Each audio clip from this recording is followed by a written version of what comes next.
All right. We'll get the meeting started. We'll open with prayer. Shannon, you want to do it this time? Yeah. Thank you. Dear Heavenly Father, once again we come to you with our heads and our hearts saying thank you for this day. Just lead and guide us in your direction that we make the city progress to another level.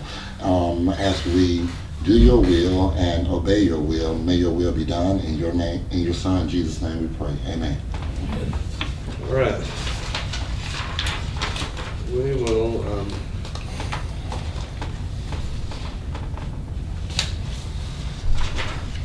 I think we'll go ahead and, you want to say something? We'll go ahead and get the, I don't know what all these letters stand for, KEI, EHS, NAA people in here. East Highlands for the National Alumni Association. They're out there.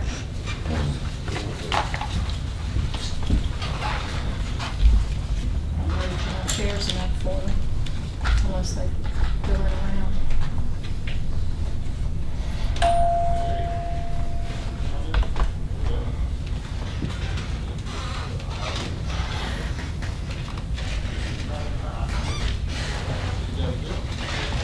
Who's KEI? I don't know, I'm sorry. Kappa Alumni ODA. NAA is Alumni Association. Right.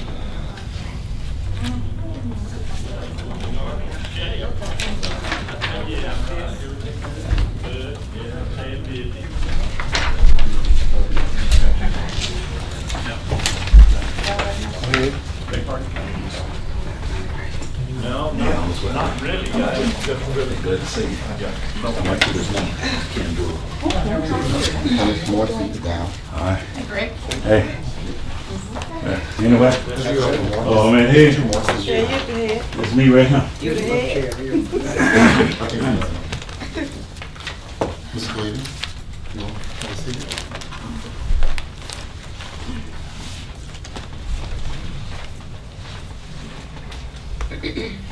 All right, Mr. Holtzclaw, we got you on the agenda to discuss the use of Mountain View School, right? Yeah, that in East Thailand. We just had a request from the Alumni Association of the board.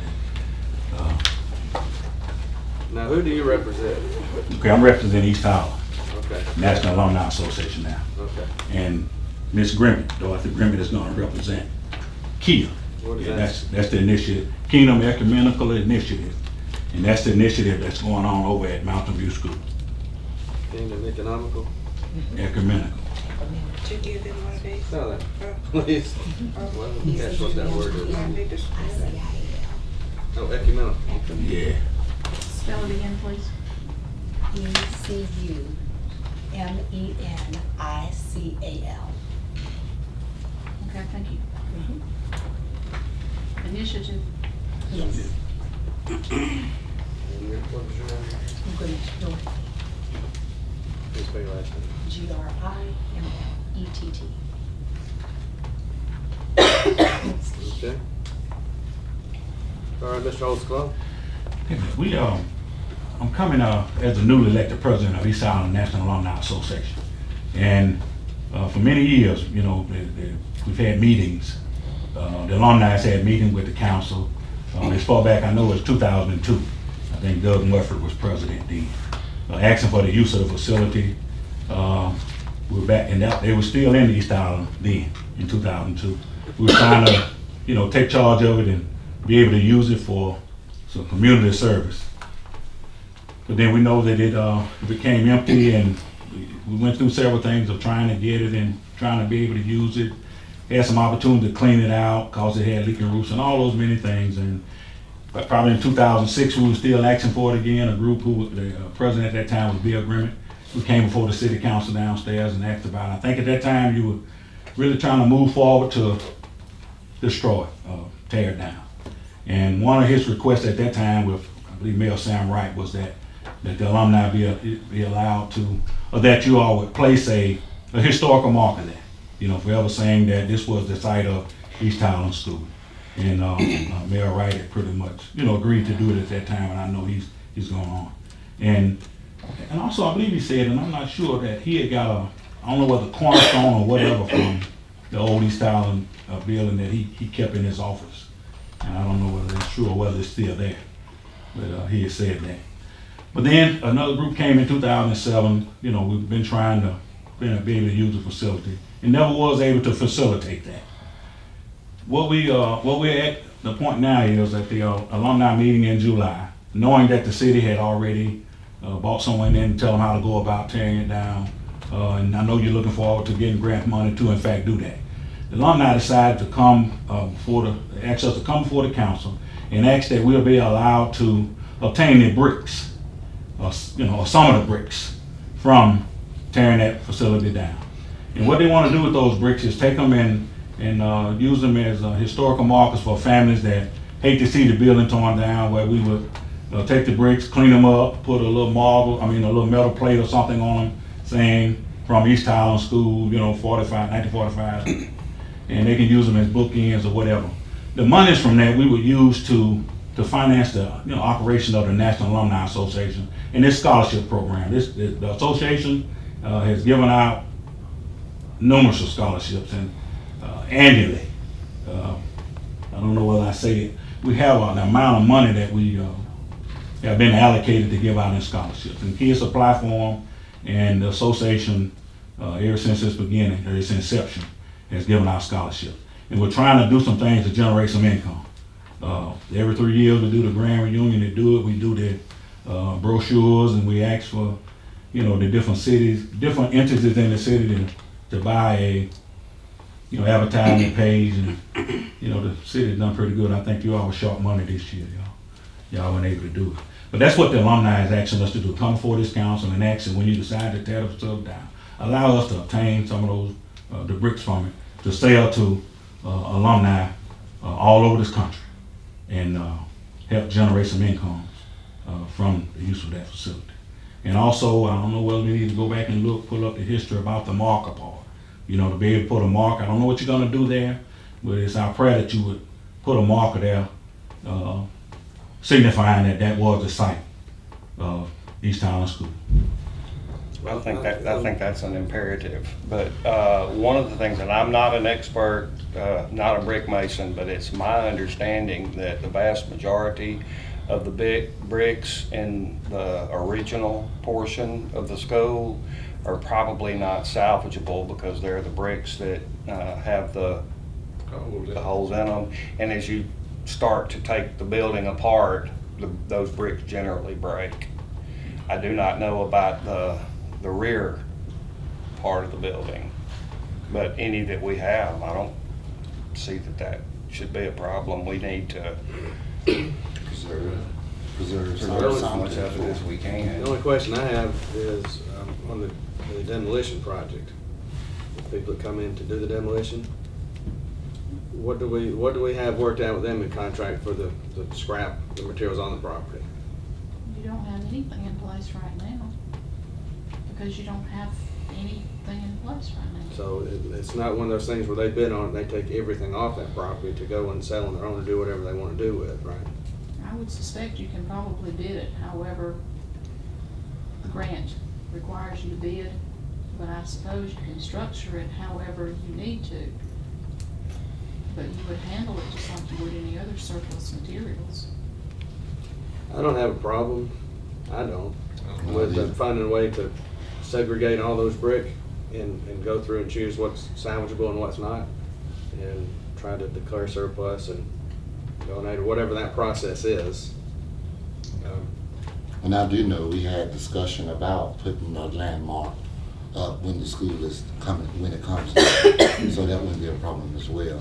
The marquee is up right now, but like you were saying, I would like to see something to show that East Highland was there.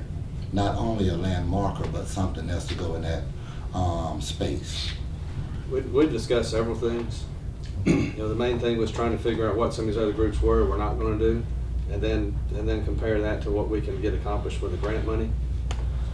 If we can get a grant and have that thing torn down, save some bricks, allow you some opportunity with those, whatever goes there, I'm sure we'll probably try to put together some sort of plan to make it not just a little monument, but something nice around it. A green space, or maybe a youth something.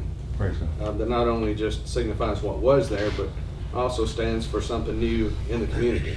Amen. I'd hate for it to just turn into a pile of bricks, with a plaque at the bottom of it. I would rather it be something that could be used. It was discussed that you might do a small park, some type of pavilions, leave some green space, that kind of stuff. That previous council talked about incorporating some of the materials from the existing school into that. Yeah, and that I would like to do. Whatever we can put on there, use some of that material if we could. But all that's in the future. Okay. All I can say is I'm all in favor of doing something special with it. All right. And I would think and hope they are as well. And we'd have to go back and revisit that in the future once we get through the grant process and what we can salvage out of that. Okay. But, I like the idea. I went to school over there. Praise the Lord. Is the sign still there? Was last time I noticed. Yes, it's still there. And I mean, as you come in there, there's a group of alumni that they keep the flowers watered and It's on that trimmed and all green that. island type Yeah, thing on off this to side. the. Yeah, just to the other left, side of the yeah. parking lot. Amen. Oh, there's some And the letters. grass, the city, they cut the grass pretty good. Sometimes it begin to look like a wheat field, but, which takes away. But there's a group of people right now that takes care of it. Education Council. You have a will call. future in diplomacy. Amen. Are there some letters on the front of the building that say East Highland, or it used to be, I think, didn't it?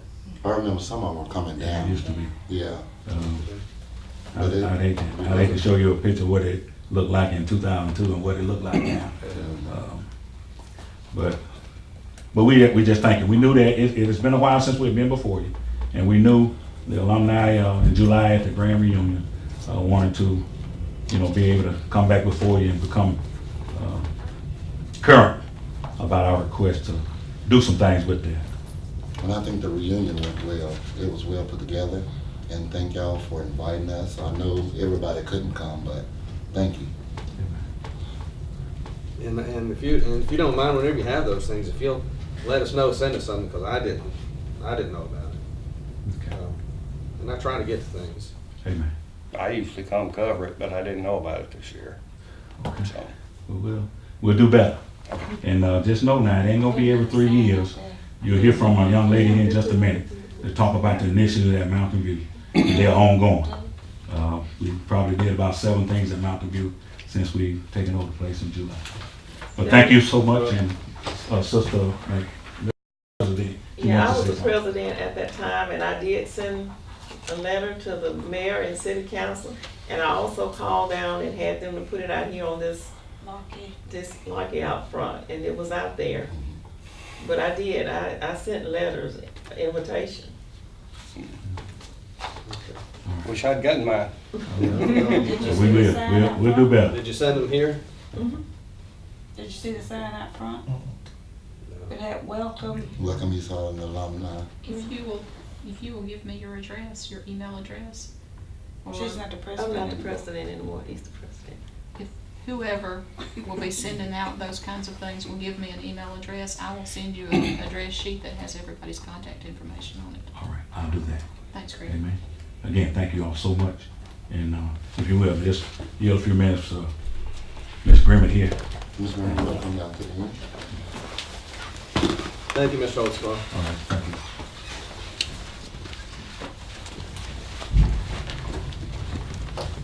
Thank you for this opportunity. I'm Dorothy Grimmett, and I'm here representing Key Ashna organization that has been sponsored by East Highland alumni, but we are a part of the Mountain View School activities. In May of this year, Mr. Leon Cleveland and Ms. Shamice Gladness put out a call for action for activities to come to Mountain View School. They came to us saying that there was 85% of the police calls for Drew Court was for the city of Sylacauga were in Drew Court. And so we needed to try to figure out how to make some type of difference in that community. So the Reverend Grimmett called all of the ministers in Sylacauga that connect with that community to come together, and that's how Key was formed. Since we were authorized to use the building by the superintendent of schools, we've had various activities over in that center. We've had prayer visuals, prayer walks throughout the community, and we have also had a family reunion, Drew Court family reunion we had this summer, with participation of over 70 people that were involved, that grew up in Drew Court and lives in Drew Court today. We also had a fall festival just this past weekend, which was well participated by the community. We had antique cars and health fair, and we had the churches to come out and put up booths and hot dog, big fun fair for the kids, all kind of games and everything for the kids in that community. And we've had a movie night there at Mountain View. So we have teamed with the Sylacauga Housing Authority to make a difference in the community. And that is what we're working on now. Let's see what else we have here.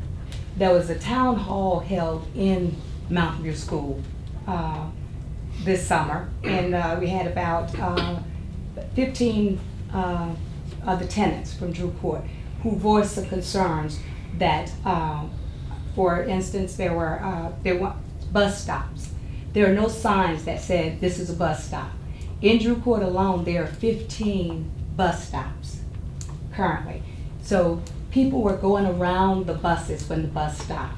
So we went out and did a survey, and we did find that there are no signs that says bus stop or children playing in those areas. Another concern. School bus. School bus stops, yes, school bus stop.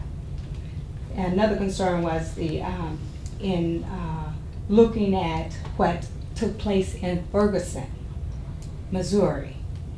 It came up that maybe we need to go on and purchase body cameras for the police department. That is something that whole community is concerned with, so that we don't have another Ferguson, so we can protect our officers and protect our citizens. I remember another topic was the speed bumps, how the speeding is going.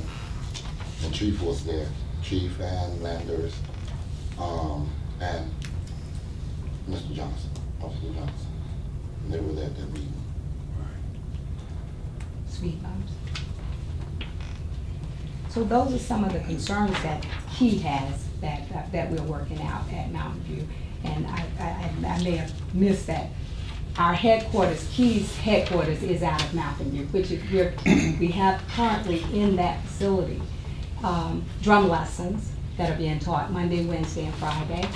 We have sewing and arts and crafts on Tuesday, Zumba on Tuesday night, and we have book study on Thursday night there in the facility.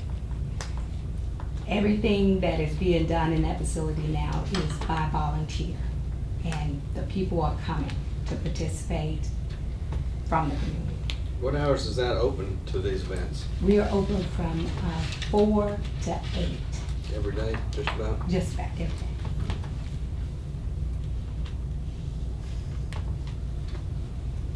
I'm surprised that somebody hasn't tried to use some sort of after-school program there.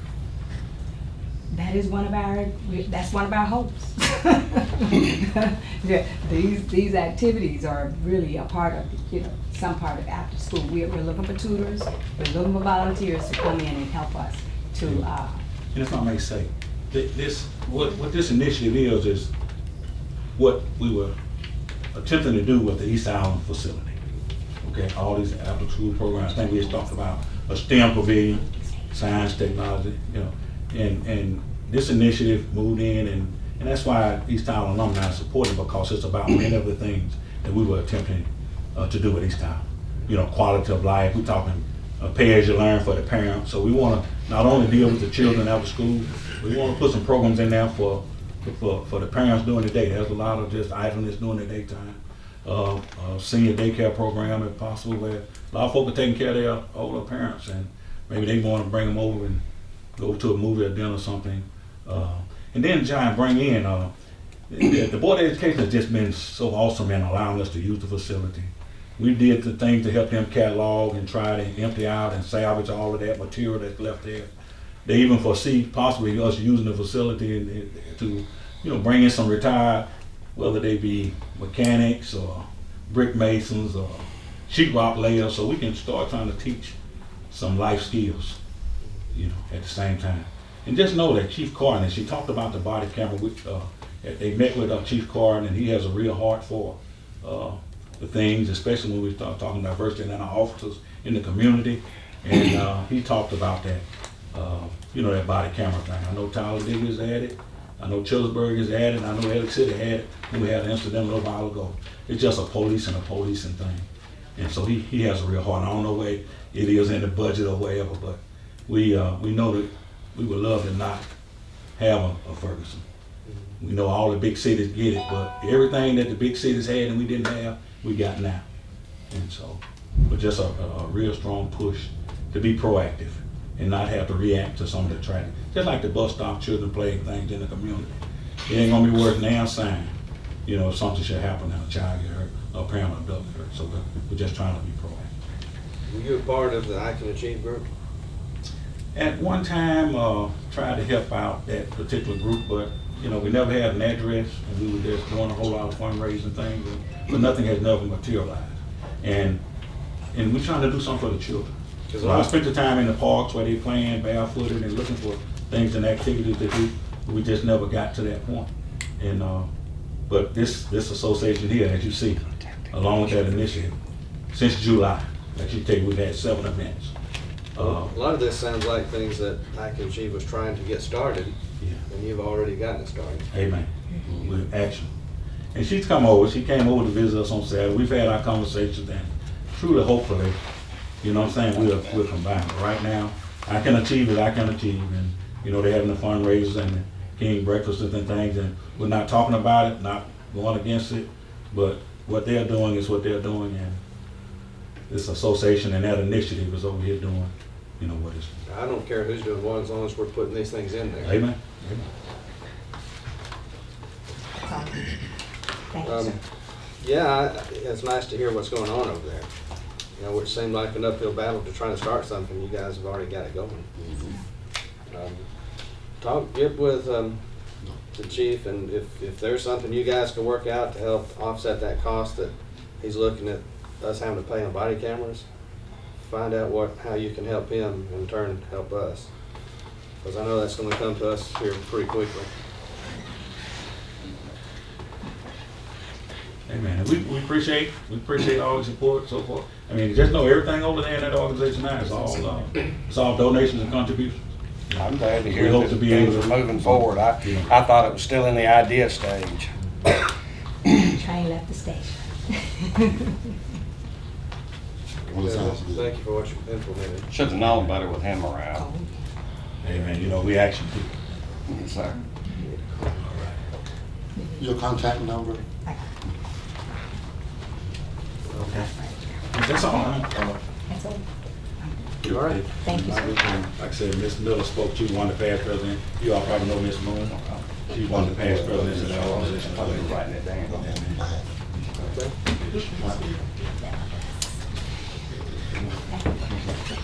Thank you. Thank you. See you, bud. Meet you. Thank you, Mr. Cleveland. Thank you. Thank you.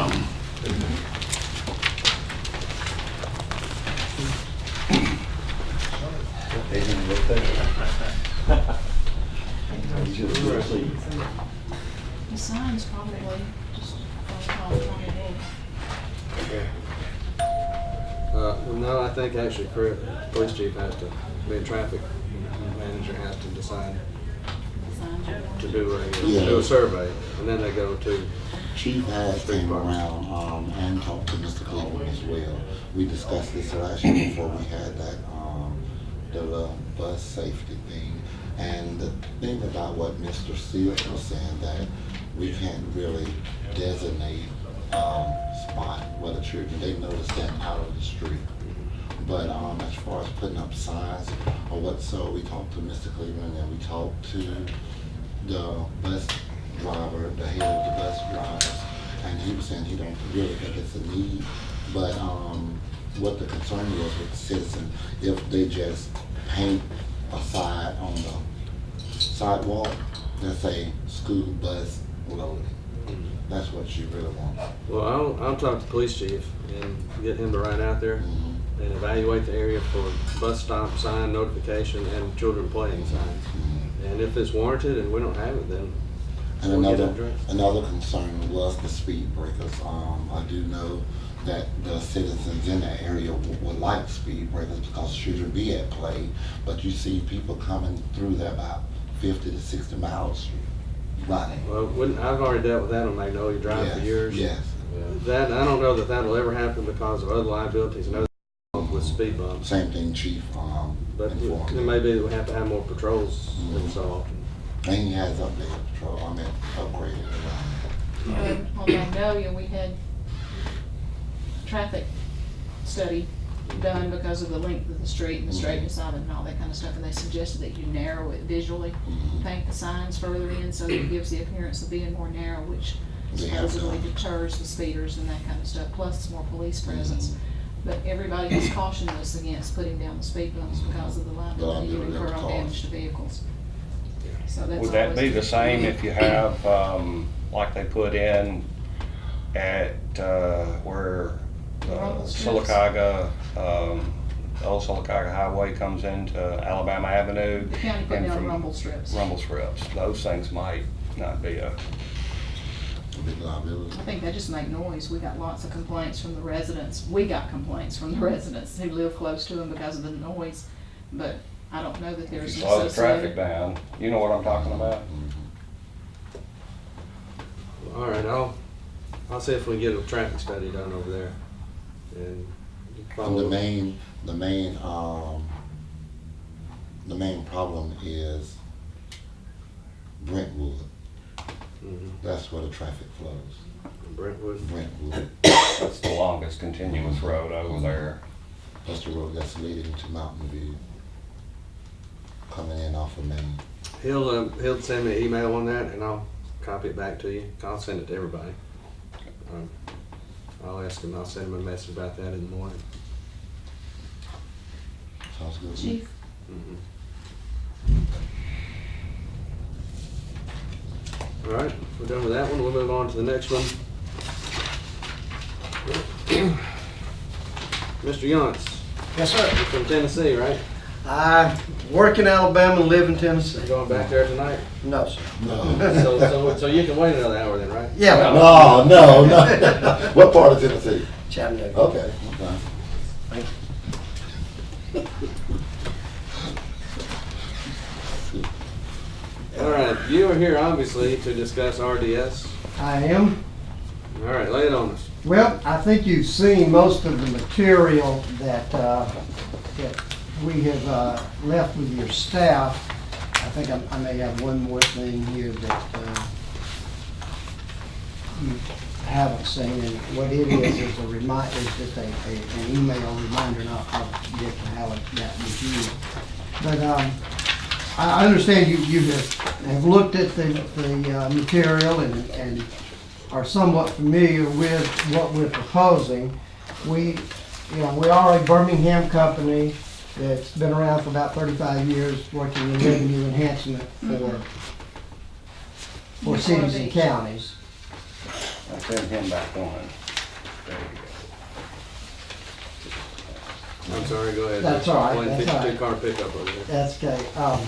We have worked in revenue enhancement for about 35 years for cities and counties, primarily in Alabama. We've been fortunate. Now we're moving into some other states too. They've seen the light in hiring outside help to find more revenue that's legally owed to the city. And what we're proposing here tonight are two different business license services. The first service is the revenue discovery and recovery service. And what this is a program where we identify businesses that are doing business or have done business in Sylacauga without having proper license. Your ordinance states who should have a license and who shouldn't. The way the service works, and if you'll kind of visualize two sides of a ledger. One side of the ledger would be a database that we have developed over the years. Spent a lot of money developing this database, buying information from Dun & Bradstreet, people like that. We would embed your sales tax list into that database. And then we would, that's after we've gone through and we've scrubbed the data, because we'll also be getting your most recent business license list, current, most recent completed year of business license sales. And that would be the other side of the ledger.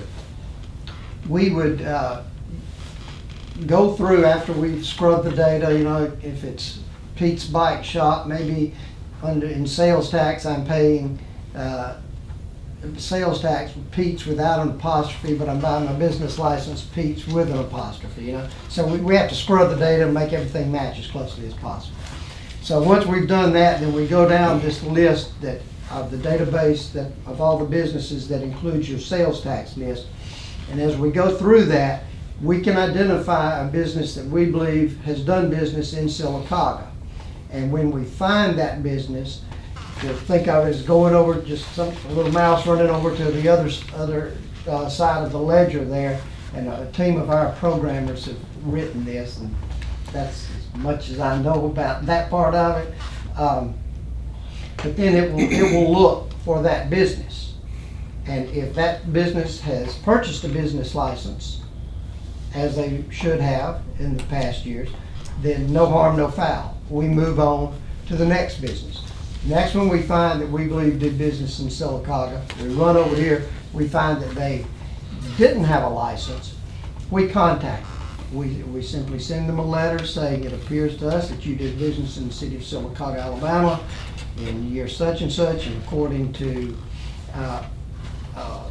ordinance such and such, you should have had a business license. And we send information regarding your ordinance, and they look through, they realize they've not bought a license, and they send us the money. It's the past due. It has nothing to do with current business license. It's all delinquent that was in the past. So a license does not have to be issued in this case. They're just catching up on money that they owed. And the reason this has been so successful, and we have a list of about 1,000 what we call our repeat offenders, that as soon as we sign a new client to this service, we go through that list, and a bunch of those will owe a business license to Sylacauga, a past business license. And they tell us, they've told us over the years, we started this in 2004 and we've been told we don't know how many times, the reason we don't buy a license is because it's too expensive for us to try to keep up with who all we need to buy a license from. We would have to have full-time people on staff just to keep up with the kind of license, how much a license, where to buy and that sort of thing. We just wait to get caught. And when we catch them, they send us the money. And you see on the information there, the millions and millions of dollars we've recovered through this.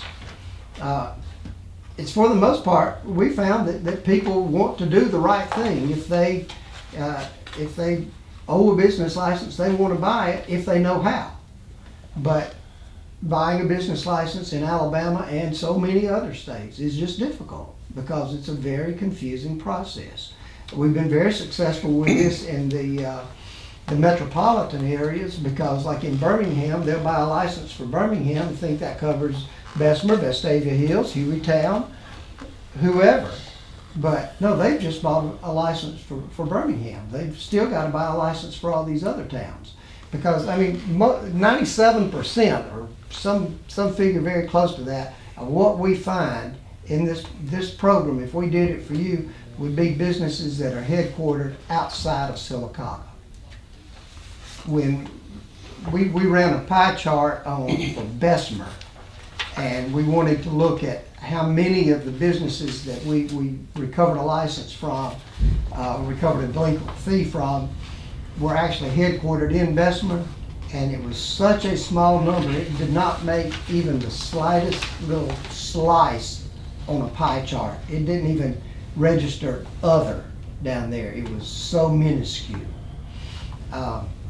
We did it for Talladega, and I looked through that list personally, and there was not a one headquartered in Talladega that we found. This was several years ago under a different management down there. But it's a no-brainer.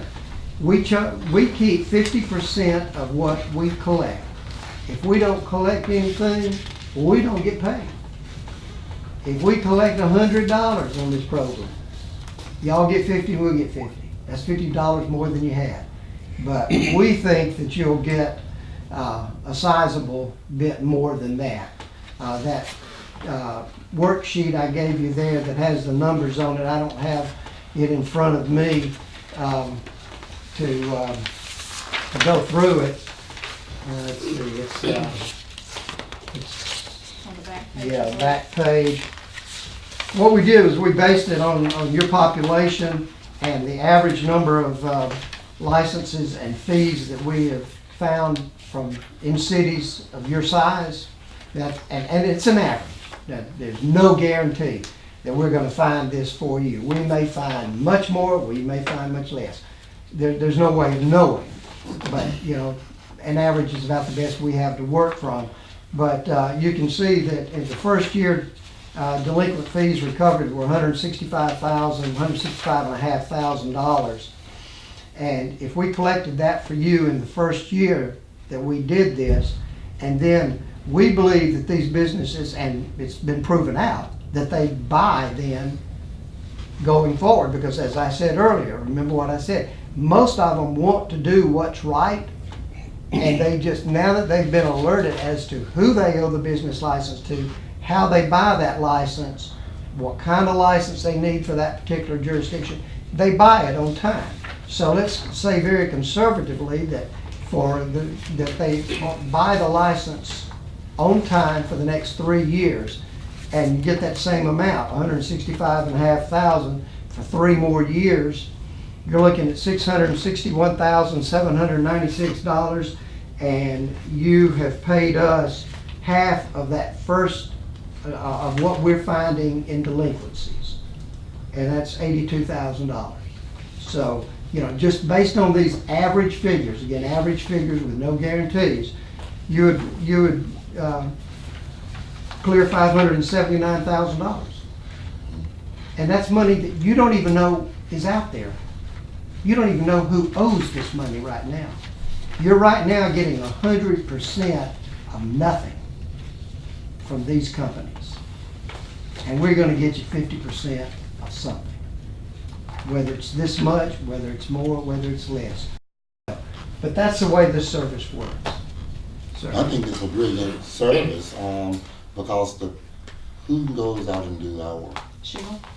Yeah, Miss Sheila. And that's probably a hassle on her, Well, trying to locate everybody and when she has help. And What do you think? I think it's a great idea. It's a great opportunity for us. Mhm. It will free up a lot of Sheila's time because she does the data entry and she does the paperwork as well. This will free her to be out on the streets, to be working with, you know, with the community, with the businesses are there. It'll help build some public relations with her so that people know who she is, and you know, she can knock on the doors of different businesses and say, hey, I'm Sheila, you know, I need a business license, anything I can help you with, that kind of thing. So it'll help her get out there and do her job a little better and be a face in the community. But at the same time, it'll help us recover some of those people that we don't even think about, we don't have the ability to capture, because he has all those databases that he's created through sales tax and other things that he'll have access to that we don't. you could create those databases, but it wouldn't be worth it to you. It would cost you so much money to do that on your own when you can do it like this. How do you identify these businesses to start with? Well, for one thing, we have such we cast a very wide net in Alabama.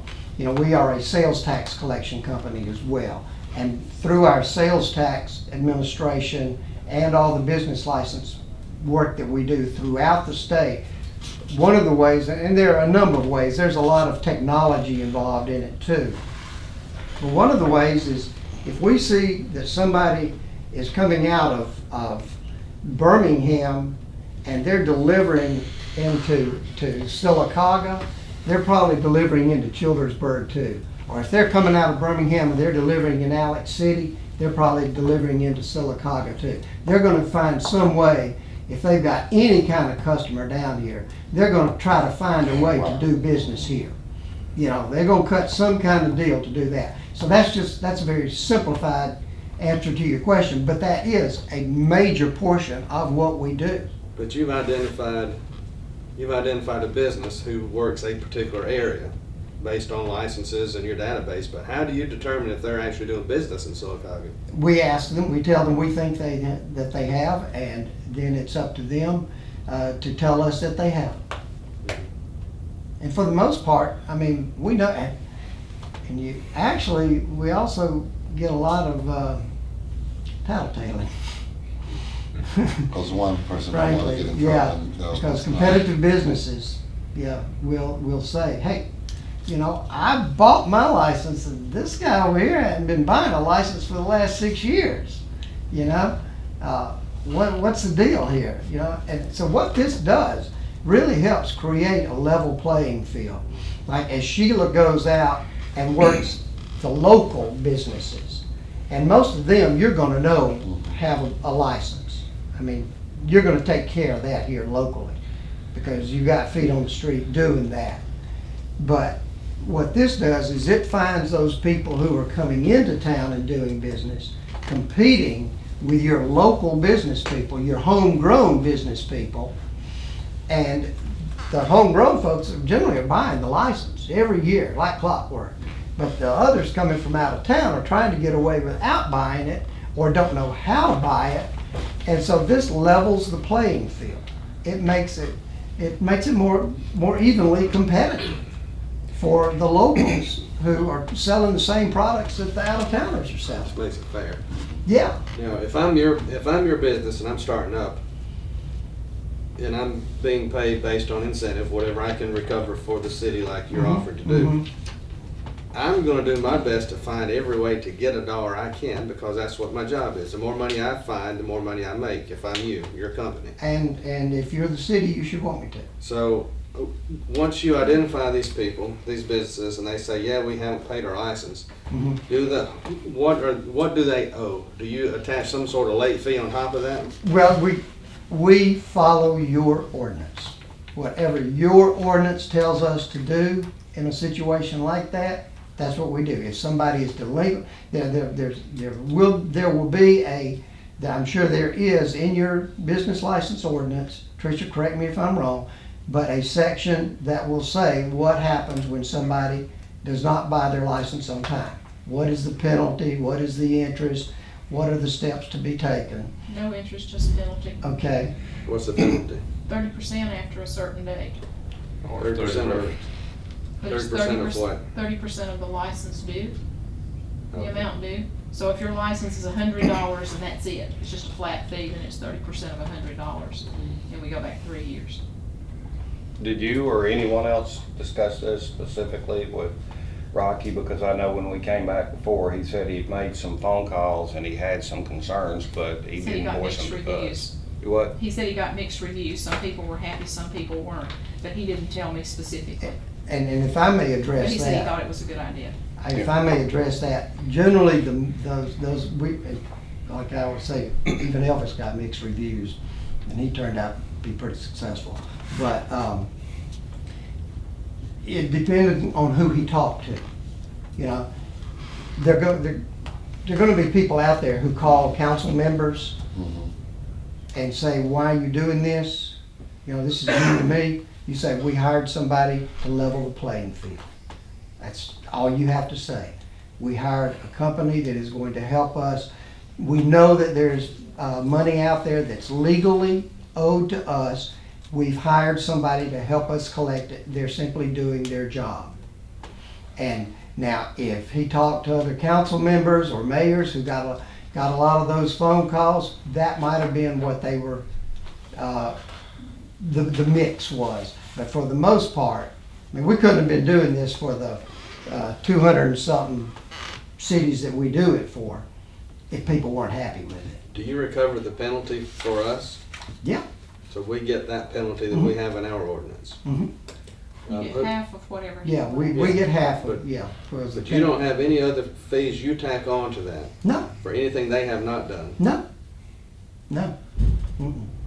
So straight recovery, Mhm. nothing else on top of that? That's it, that's it. Do you represent any other companies? Because I have talked to one business who was worried about, I think you represented the gas department for another city.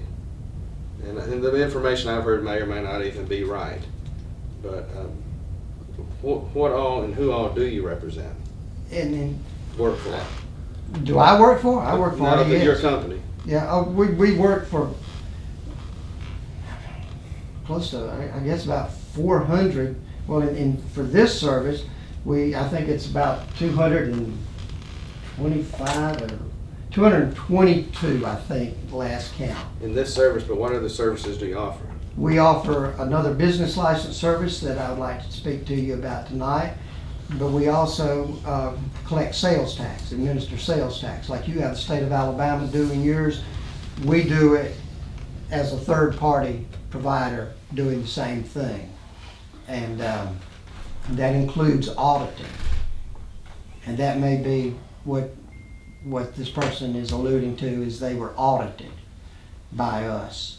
And if they were doing business in a jurisdiction where we collect sales tax, and we have reason to believe that they were not paying their sales tax like they should, then yeah, they probably got audited.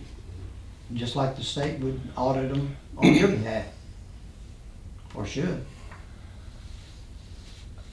Okay. But this is not an audit. Make no mistake, this is not an audit. At no time do we ask people to open their books and let us see their books under this service. Okay, some of our licenses are based on gross receipts. In order to determine how much somebody owes, you would have to have access to their gross receipts. We have to ask them for that. Okay, but you don't, if it doesn't sound right, then you don't challenge that. Right, You just turn right, that information right. over to us. Right, right, because this is not an audit. And the reason that I make that so clear is that under Alabama law, you cannot audit a business for taxes on a contingency basis.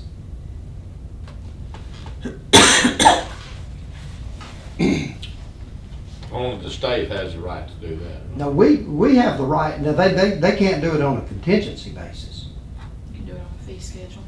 Yeah, It's part of the services that we buy from them when we have them collect our sales tax. Auditing is part of that. just like our clients pay us to audit when we collect their sales tax. It's a fee for service arrangement rather than percentage. The other services we could do audits under. Yeah, and the other service, we could do auditing. Any other questions about this one? No.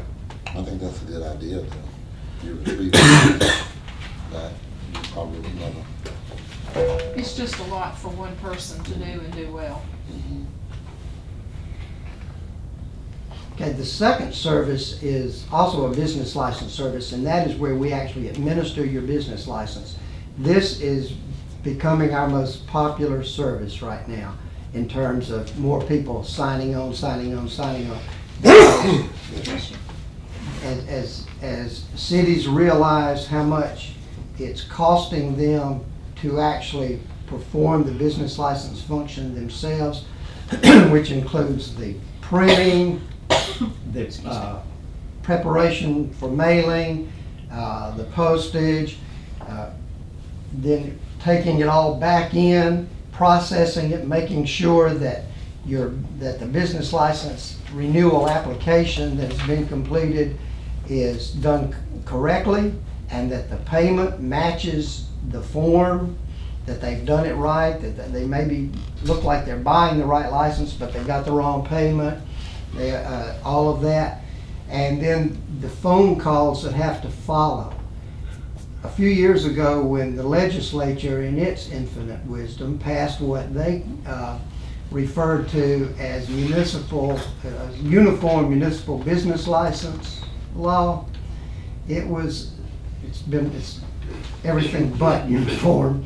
But when they did that, they put teeth in the part of the law that said when a cosmetologist applies for a business license, that business has to include an up-to-date certificate, or at least some evidence of being a certified cosmetologist. And in the past, it's been in the law, but nobody's ever enforced it.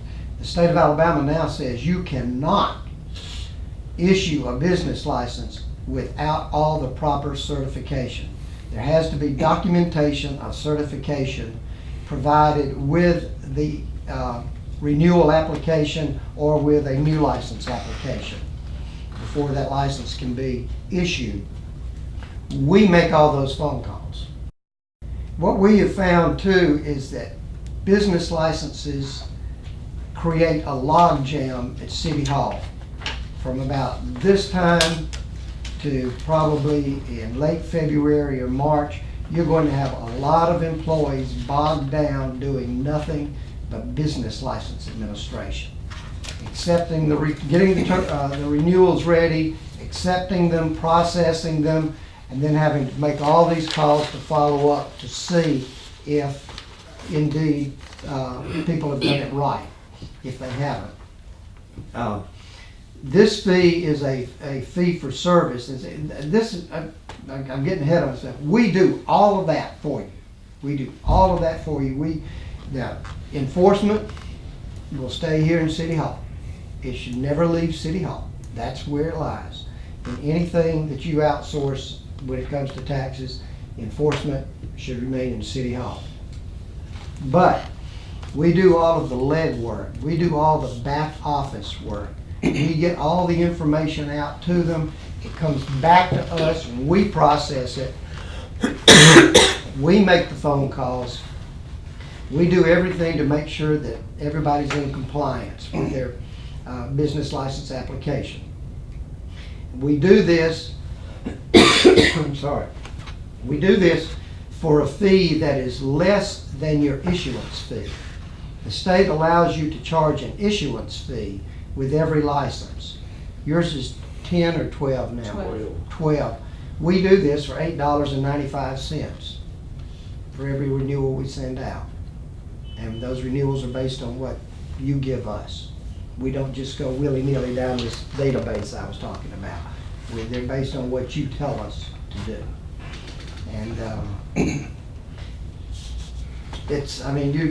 you're not even eating into your business license revenue.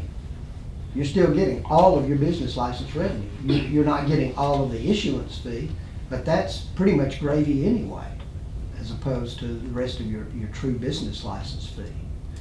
And it's freeing up so many people. It's allowing folks to do things that from October to March they've not been able to do because they are stuck doing business license. And the contract says that we will send out a notice and 2 follow-up letters, a renewal notice and 2 follow-up letters. But that's not all we do. After the notice has gone out and it's past due date, we start making phone calls. And then we send a second notice. And then we send a third notice. But all this time, we're still making phone calls. And we send email reminders to the cities. We work with the local papers to tell them that RDS is now collecting, administering the sales tax for the city. We can work with the Chamber of Commerce, get information to them so that their members will know, so that they won't be scratching their heads saying, who is this that I'm supposed to be paying my business license to? It can be, our friends in the media will help us with that because it's vital to the structure of the city, you know, the way the city functions. What happens when someone says, I don't plan to buy a license next year? Well, if they are planning to do business, then they better. If not, then again, you know, if we find out they're doing business here, then, you know, we will work with y'all to find out what enforcement procedures you want to take. Currently, if somebody says, I'm not doing business, then we ask them to send us back something in writing telling us that they're no longer in business, and we inactivate them in our system. I'm sure theirs is similar to that. And if that's what, if, you know, if you've got a specific thing you want us to send, we'll do it. I mean, there's no cookie cutter in our business in what we do. We will tailor a program to fit your needs, you know, to some degree. We just had a client signed recently this year who had an issue with a taxpayer, a business in their city, who said that, you know, you've never collected this license before. Well, what it turns out is that business, under a previous administration, had been told, yeah, just set up your business here, wink, wink, we'll work out things with this business license thing later on. Well, turns out now, the current administration is saying, you need to buy a business license. You're paying sales tax. There's no reason you shouldn't buy a business license when your competing businesses are buying a license. So, you know, and we go after those folks once the city tells us, you know, and we work with the city to do that. But now, in that case, again, there was no cookie cutter. The city said, all right, let's collect for the last year or 2 years instead of the last 6 years that he actually owes. Let's let him off on those back years. Y'all just collect for the next one, for the past 1 or 2 years, and then we'll move on from there, and then we will see to it that he buys a license in the future. But that needs to be done uniformly too, otherwise you'll have some other people say, well, But that's up to the city. so we go strictly by what the ordinance says. Yeah, see, that's up to the city. The city wanted us to do that, give them that leeway, so we did. All I'm saying is that we can be flexible to meet your needs. But our first stop is your ordinance. That's where we go first. Whenever there's a question, your ordinance is our first stop. Okay. And as far as walk-ins go, if somebody comes to City Hall wanting to buy a business license, we will provide you with as many as you need, triplicate, pressure-sensitive forms, so that when somebody comes in and says, I want to do business in Sylacauga, you get the form out. We ask that somebody at City Hall complete it, because early on we saw that people tend to write and rather illegibly, so that you don't know where to send it in the end, you know. And so then the top form is returned to us, generally scanned and emailed or faxed or however, and then we take it from there in terms of getting them the license. The biggest thing to me is this, in that, the business license renewal is online. Yes, sir. And taxpayers love that. Thank you for bringing that up. Taxpayers love the online renewal process. Now, hopefully, and I've been working with some companies trying to put something together. Hopefully, in the future, we can have a city website, an interactive website that'll cover hopefully every department that we have. That'd be great. Including that department, where all you have to do is click on our website, click on the department down to where it says pay business license, and it can be done online. So I guess at that point, once you get down to that level, it would just link straight to where you're at. Yeah. Rather than you having to build that component of the website, you know, the payment and all that, that's expensive. You're getting into expense there. Because I imagine it'd probably be a lot easier for people to just remember they're going to go to Sylacauga whatever, and trickle down and do it, instead of trying to remember what RDS and all this other stuff is. Yeah, and a lot of cities already have that. Yeah. They just put the RDS logo and say, renew business license here. Click on it. That could be added to our current That was something that we had already talked about. So. Yeah, that's a piece of cake. And the thing about, you know, putting it on, putting your logo on the license, we're doing that so that when Sheila or whoever goes out and visits the business, want to make sure they have a license, they see Sylacauga logo or seal or whatever you want on there. So that she doesn't have to go up there, you know, look, now, is that really a Sylacauga license? You know, and it jumps out at her. She's on her way. And the date's big too. How long has RDS been in business? About 35 years. Under that name? Well, we were Alatax for a while. Right. We started as Alatax and changed the name. As I said, we started doing business in other states. And if Alabama beats Tennessee in football, you don't want to go to Tennessee and try to sell Alatax. I think the term is when, not if. Yeah, when? Was it Okay, third so we're clear. Saturday in October or something like that? Yeah. They move it around now, but it's still the same Yeah. basic outcome. Something was asked of me, Pete, and I'm gonna pose it to you. In providing both of these services, obviously, one would enhance the other. Mm-hmm. Obviously, the business license renewal application would enhance the delinquent business or vice versa, however you want to look at it. But the question was asked of me, well, what's to keep them from letting somebody become delinquent under the license part of it so they can collect under the delinquent license? Because we've been in business 35 years. If we did stuff like that, we wouldn't be.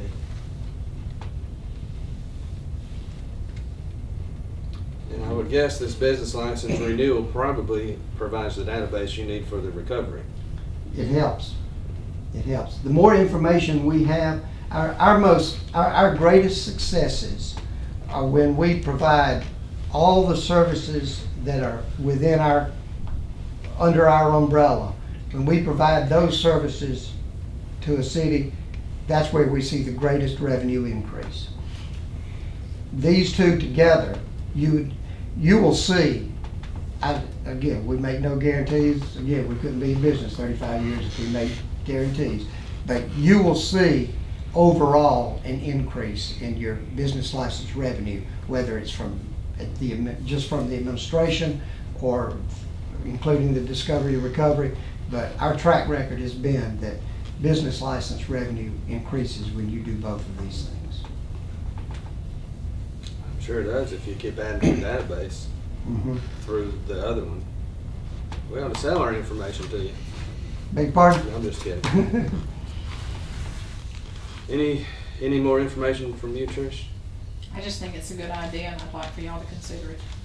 You know, the discovery and recovery pays for the administration. Well, we're obviously not gonna put more feet on the ground. You know, this is a way of kind of accomplishing that without having the payroll taxes that go with it. Well, working on the budget, which we still haven't seen yet, we know what our issues are. I don't think we're in any position to ignore something like this.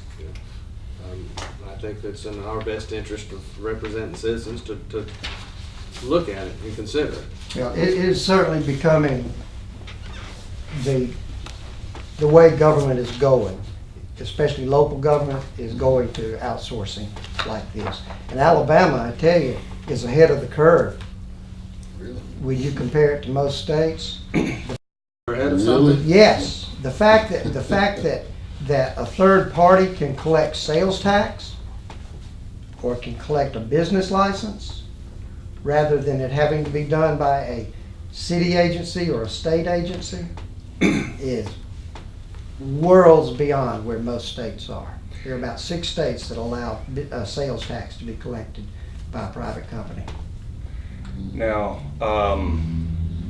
looking into the future, at some point in time,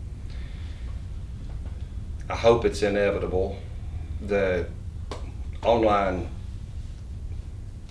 digital purchases will be a part of this system. Is that, I know we can't with the sales tax, but if some company does business through the internet to a community in Alabama, Only if they have Nexus. If they would pretty much have to have brick and mortar here in the state. And I don't foresee that changing, regardless of what happens with remote seller or internet sales and sales tax. The Nexus part is probably not going to change. Like you said, I live in Tennessee. We have in Chattanooga a big Amazon distribution center. When we order, all we got to do is think about ordering from Amazon, and UPS man's at our door. I mean, but if we buy from Amazon, we pay sales tax because they have Nexus in Tennessee. They don't, they don't have to charge it in Alabama because they don't have Nexus here. More and more internet companies, to get back to your point, more and more internet companies are doing voluntary compliance. On our reports, our sales tax reports that we send our clients, or that we make available to our clients online, there's a spot for new licenses issued during the month, and every month you'll find virtually for every client that we serve at least one remote seller who is now voluntarily complying with internet. And Tricia, you probably see We the have same a thing. sales tax report. Mm-hmm. And I guess your online payments are verified and secured. Oh, yes. Through Oh, what? yes. Through who? I don't really know the name of the company. I can find that out if that's important to you. Again, we would not be using somebody. We are owned by a NASDAQ traded company, and we have a SAS 70 review, which is a type of audit that businesses have. It's a performance audit. It's not a financial audit. It's a performance audit. Are we doing what our contract says we will do? And they do that every year. There's never been a finding. We've always come clean through that. But even more stringent than that is that we are governed by the Sarbanes-Oxley Act, the thing that came into being after Enron and Health South and all of the funny money business. Sarbanes-Oxley is an expensive piece of legislation to comply with. It's very stringent, and our parent company makes sure that we are in full compliance with that. So while I may not know exactly who does the security and verification, you can be assured that it's top notch, because under Sarbanes-Oxley it would have to be. Who's your parent company? Portfolio Recovery Associates.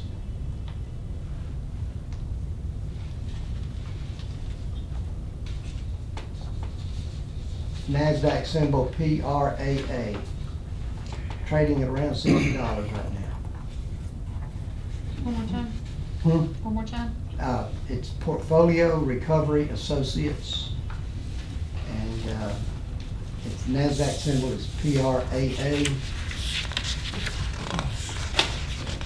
Well, if everybody else here at the table is okay with it, I would recommend that we put this on the council meeting in 2 weeks with a contract to go with it, that what we would be voting on, as opposed to voting on working with you and then fill in the blanks and put everything down. Mm-hmm. I'd rather have that contract in place so we can look at it, read and say, this is what we're gonna do, Okay. yes or no, based on our ordinance. What is that? I can't see that far. They're the contracts. So you're ready? Is that one different? It is. What It's is what? one for each service. Yeah. I'll be glad to make you copies if you want. If you get it, yeah, if you'll get us all copies of this, we'll decide in 2 weeks. Okay. Okay? Yeah. Both those contracts are for a 3-year term. That's what most people do. We can do 1, 2, or 3 years, except on the business license administration. That has to be at least a 2-year contract, simply because there is no setup fee, but the setup is quite extensive on our part, And so for us just to do it for 1 year it's just not feasible for us to do that. It's gonna take 3 years to see any real impact. I And on would services, think, you can do 3 years. I would prefer to do it 4 years. And that locks you into the price too. well, if we do it, I'd rather them both be the same time frame, just to keep things. That's what most people do. I just throw that out there because I'm supposed to. Well, I am asking you to consider doing it 3 years at a time. I'm asking for 3-year contracts. All right, well, if you get us copies, we'll look at this and we'll be ready in 2 weeks. Okay, I will say this, if you do determine you want to do the business license administration, we're going to be cutting it very, very close in terms of getting the information, getting the renewals out to the taxpayers, to the businesses. So we will need, Tricia, I guess I'm talking to you as much as I am anybody, we will need to have this information ready to go so that we can be getting it into the system. And it may even mean, if you're talking 2 weeks from now, it might mean that we would have to ask you if we could be just, a couple of weeks late, extending the deadline a couple of weeks. If we wait 2 weeks, The longer, see, it's business license renewal time now in terms of getting them ready. We mailed them out the last week of December for people to start renewing January 1. And so we have to get the information and get it all into our system. So time is of the essence here. But with other jurisdictions where it's been close time-wise, we've agreed, the jurisdiction agrees with us and we agree with the jurisdiction that, okay, they might go out a little bit later than normal, but what we'll do is extend the deadline, whatever period that time is. And that's never caused a problem. No, last year we had to extend the deadline because of the weather. We had problems and people couldn't get in, we were closed. So that's kind of what we're talking about there, is just instead of them being delinquent after January 31st, they might be delinquent after February 15th. like they used to be. Or even March 1st. Yeah, and again, we're flexible. We'll work with you, however you want to do that. But just know that the longer that the vote is delayed, the longer it's going, the later it's going to be that we can get your information. But I'm assuming, Trish, you run a pretty sharp shop here. You've got everything electronic, can be passed on very easily to us in electronic format. In answer to that question, I'm not sure. I don't know. Can you interact with Delta? Yeah. Okay, then you can. Okay? Everybody fine to wait in 2 weeks? If you can read through this and make whatever phone calls or research you want to make by tomorrow night, then let me know. Otherwise, we'll do it in 2 weeks.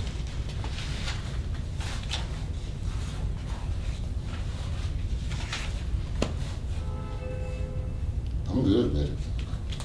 But I haven't seen it either. And I have some calls I want to make anyway.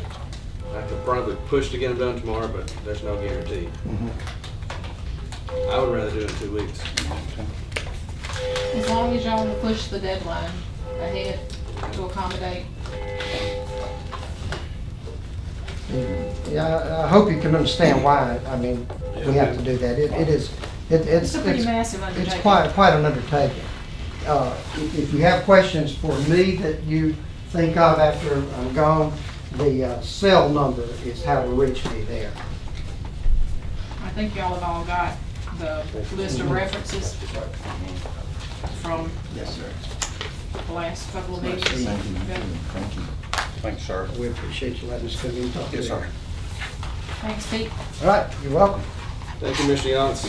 Have a safe trip back to Tennessee. moccasin territory. Okay, go on. Right. Can we get some All right. Huh? Robin? What do we got? Some more people. Yeah. Somewhere on here. I guess we'll cover the airport request. Are they out there? Yep. Yeah.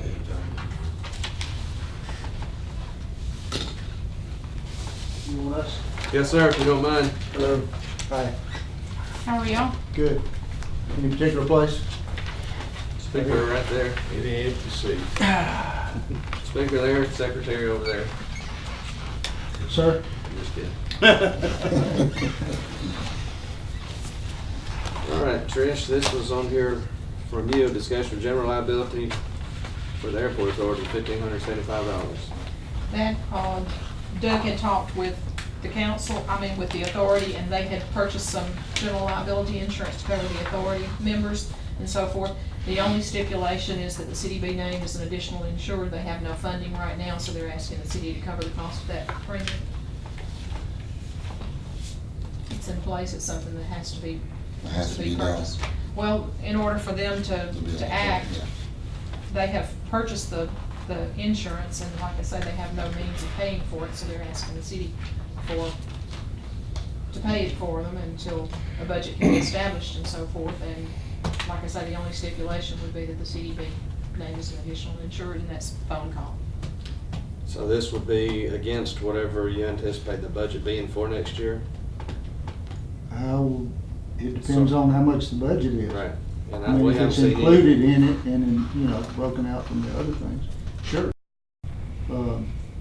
Obviously, once they get up and going and they have revenue, then Yeah, it wouldn't be they- something that you would continue to pay. They would pay it out of their funds. Well, hopefully starting sometime in the future, we'd be able to decrease what we give the airport because you're doing more and more and more. This first year will require a little extra because of startup, a few other little things to get going, but and I identified that in the information that I submitted to the mayor for his budget work.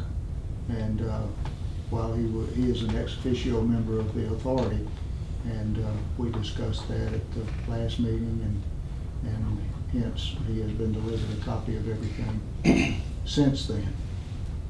And of course, this was in that budget.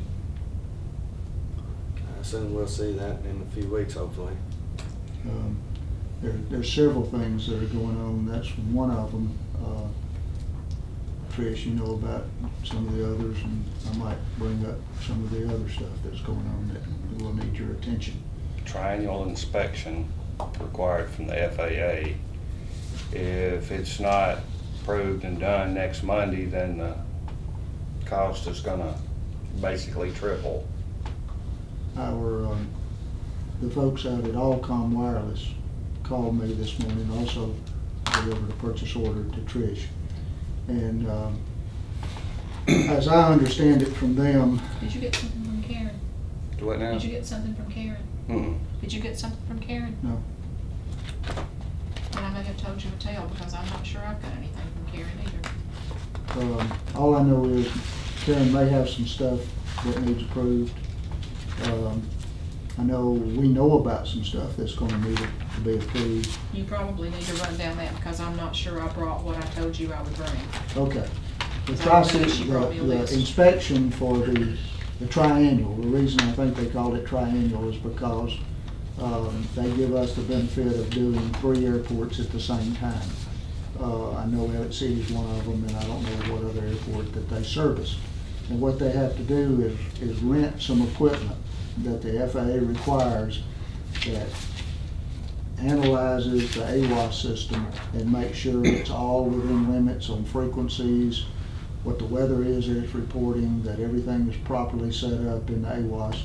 That's what Allcom services once a month because of the dust and other stuff that the quarries generate. Some of the mirrors and other things get coated with it and do not accurately report the information to the pilots that come in here. And anyway, if they do all 3 airports, it's only $500, $600, $700 for the equipment. If they because they're divided among all three. And if it's not, then it goes up by 3 times that amount. And just want you to approve, so Trish has the authority to tell them to, or issue them a PO, go ahead and do it. And pay their PO when they submit the bill. How much was that?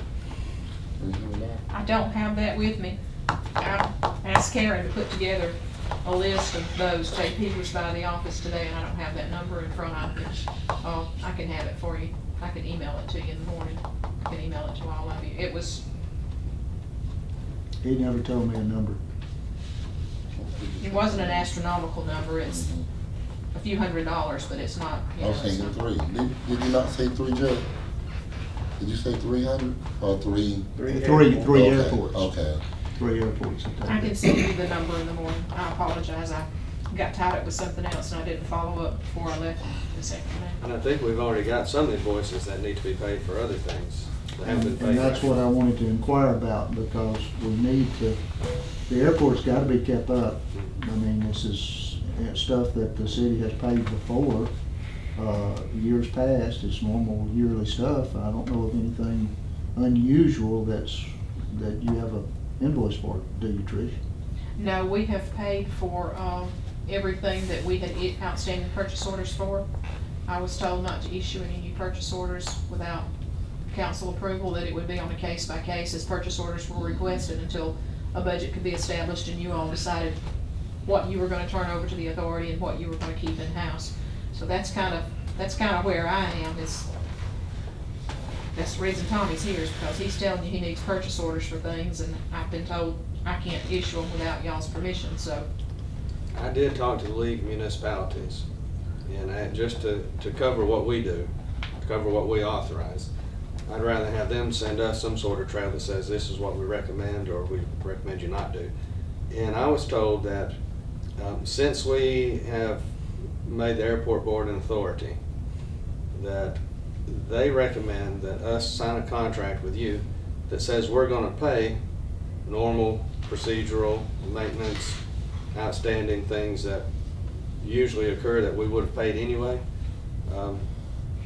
in consideration of a budget being passed, since we don't have one yet.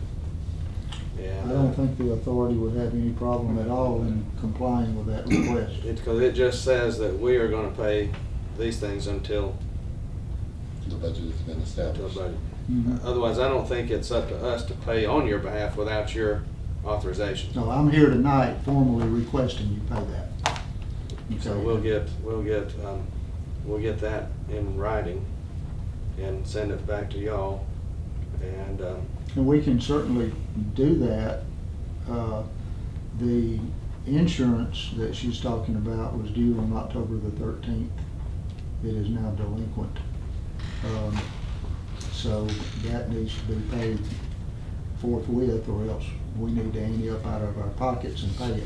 So no matter what else we need to do that, the general liability and I have it on the agenda for that, and the 300. triangle inspection. Yeah, but we need And to know how there's- much that is. some other I'll things send I that to you. would like to go over with you if I may. At the same time, in the past, there have been a lot of complaints that things came at the last minute. That's what I'm gonna talk to you about. And actually, there is a specific timing of some of this, and the lack of a budget is gonna create a bit of a problem. You wanna? I will, yeah. Okay. All right, as y'all know, every November, there's a call for projects by the Alabama Department of Aeronautics. And they are basically doing that for the FAA out of Jackson. And each year we get an entitlement amount. And presently, with the return of some of the money from a former project and the current amounts we have in there, we have approximately $460,000 in our account with the FAA for grants. We're going to have a grant on the table to the FAA before November the 15th which means shortly after the first of the month, we're gonna have to have a commitment on it. And actually, we need a commitment now because it has to be put together by our consultants, and they will be expending money on our behalf, and if something happens that this body does not work with your authority to get this done, then the consultants would have spent some dollars without any form of reimbursement. And I would like to explain to you what grant that we have all proposed on the airport authority, and the mayor's aware of this. We will be requesting to do some improvements to the grounds just east of the present apron. And that would be able to be positioning us to utilize that property in the coming years. The city is aware of this because you submitted an airport layout plan to the FAA some months back, which included this property, and this would be improvements to that property in lieu of other properties that have been considered by us for use in the past. What are you planning on doing to it? There will be a considerable amount of fill to raise the level of that area for future development.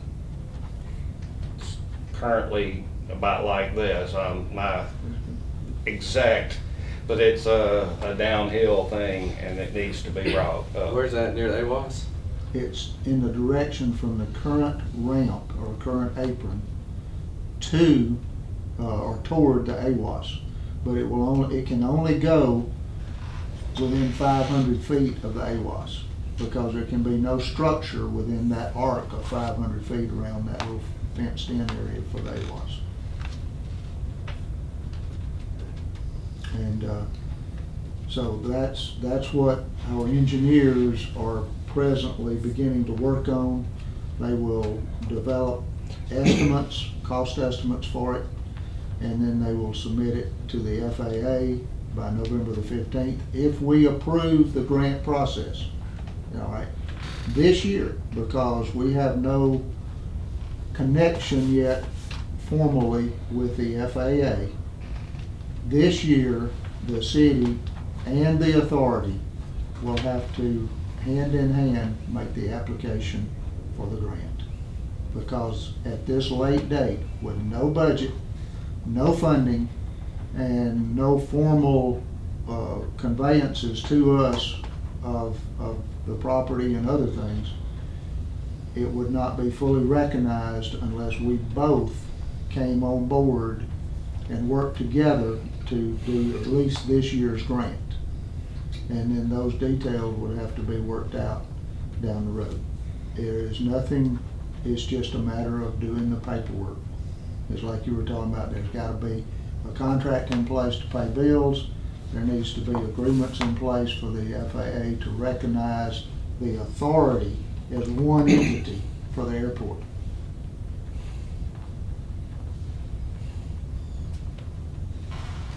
So Don't we have a match on grants? We do. This year, we've been informed by the FAA that match will be, by the Department of Aeronautics. That was 2 weeks ago. A division of ALDOT. Yeah, it's a division of ALDOT. That for us to plan on no less or no more than 10%. And typically it has been less than that, but there is a snafu in collection of some taxes that had to be rebated on jet fuel, and they say they may not be able to participate in the granting of additional monies to match the city's grant. Basically don't count on it. Yeah. They're And- again a and 5%, 5%. And I feel like right now they're not gonna be able to match it because that money is gone. That money that they would use for this year is gone. So they won't match anything else. I do not They will feel that not they be will match. participating in that. If they do, they might match 2 or 3%. I mean, but I do not see them matching the full 5%. that they have done in the past. Where are we on officially converting over to an airport authority? The mayor addressed us at the last meeting, and he told us what he wanted to do, and I'd rather him repeat that to you. I mean, it's public to our board, I mean, to our authority, but, you know, basically. Is it moving the things that along we now? talked about. No, nobody's doing anything as far as I know. He spoke about what he wanted to do. But he keeps saying that it would be up to this body. When it comes to authority officially, does that eliminate the contract with the Raylette? No, not really, not legally. Mr. Lett, I think, would still have claim to honor his contract. But if everything be known about that contract, if we had to go in and hire somebody to man Do fuel his pumps and do what he does, we would probably wind up spending as much or more than what he is making off of that. If you take away, if we didn't have Mr. Lett at the airport with his contract, it would cost us more money. And that was one of the things that the mayor addressed and what I'd like to see. And the assumption of that contract was part of that.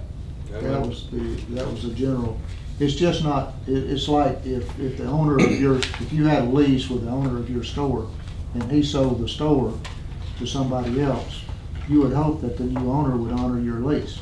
And that's the same thing we have with Mr. Lett. It's just sound business for us to honor that contract. So he'll leave that agreement with us and have an agreement with y'all for whatever y'all do. I told the We'll mayor we probably would do it. assign all those Yeah. leases and contracts that you have to the authority with Right. the person's approval. And that would be the proper way to do it, in my opinion. Yeah.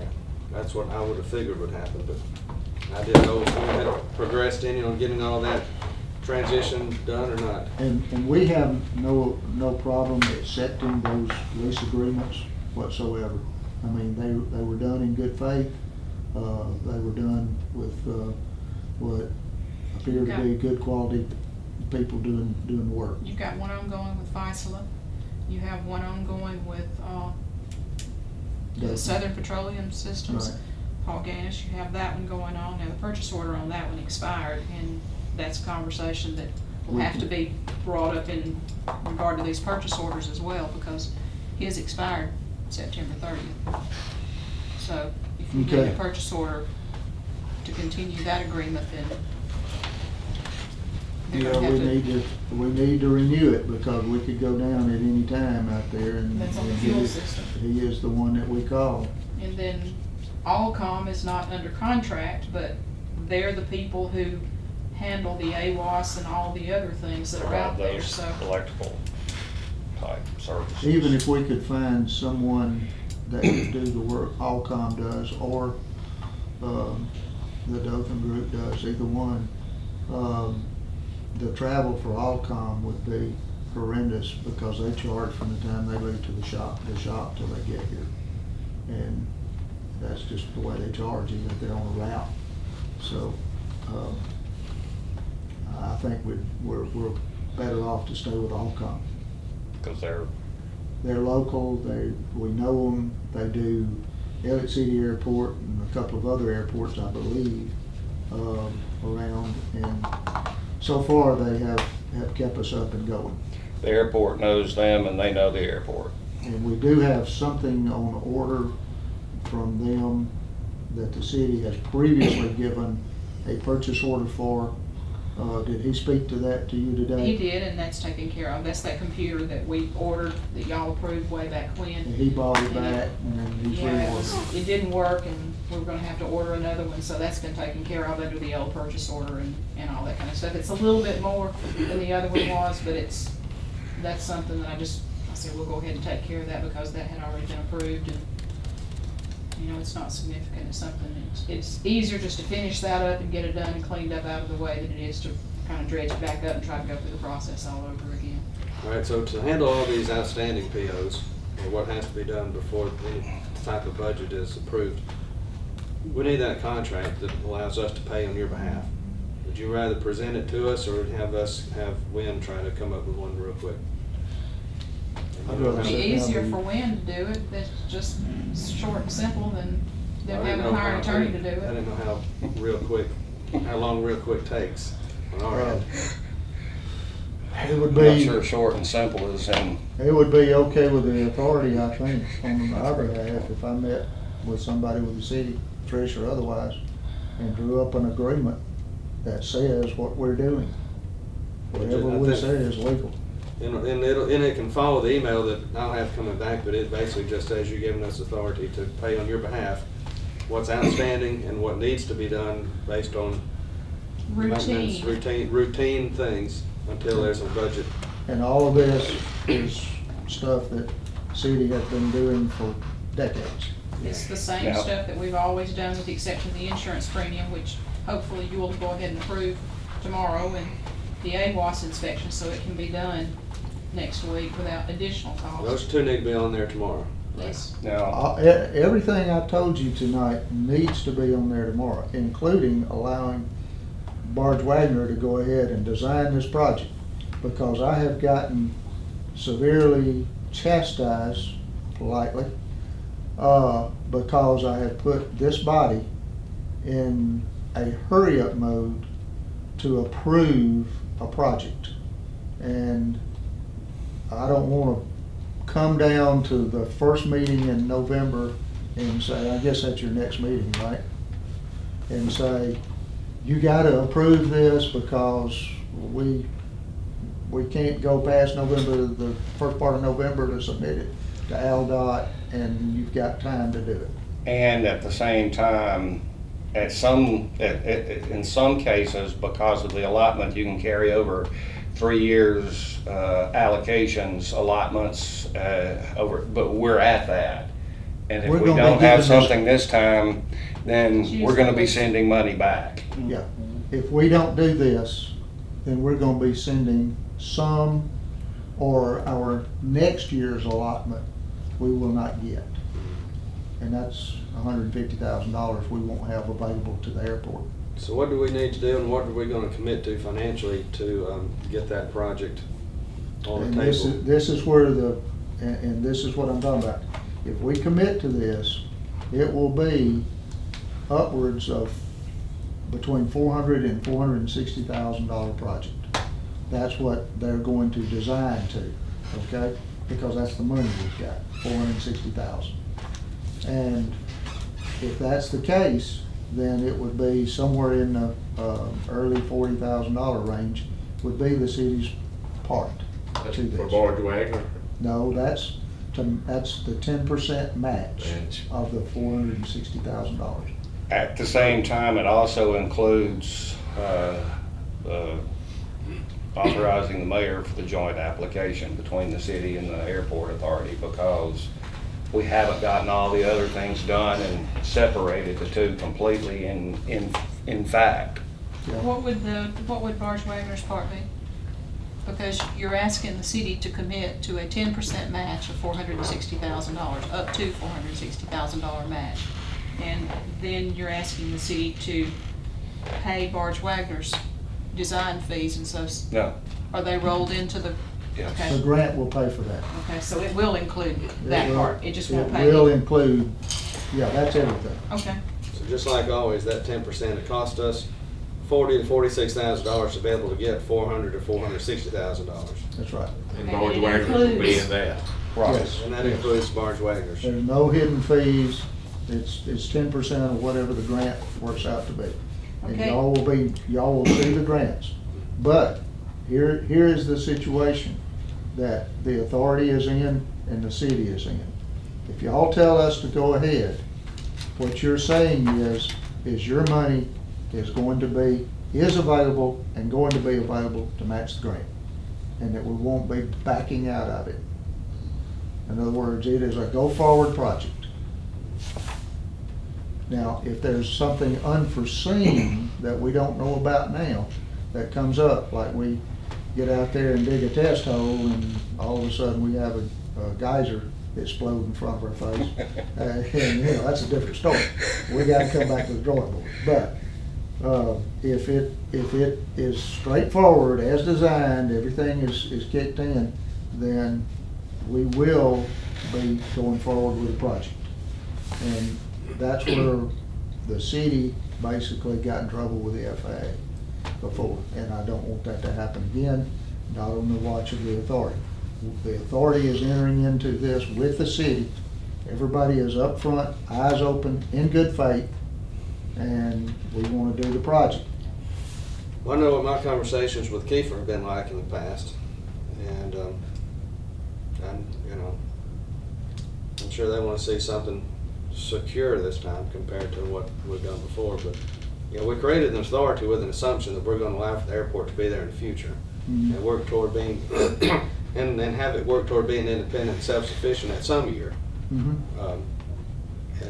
you know, if you voted no on that vote, you know, the majority said we're going to make them an airport authority, and this is where we have to, you know, step up and decide if we're going to stand behind our vote. And a good portion of it being independent of the city comes from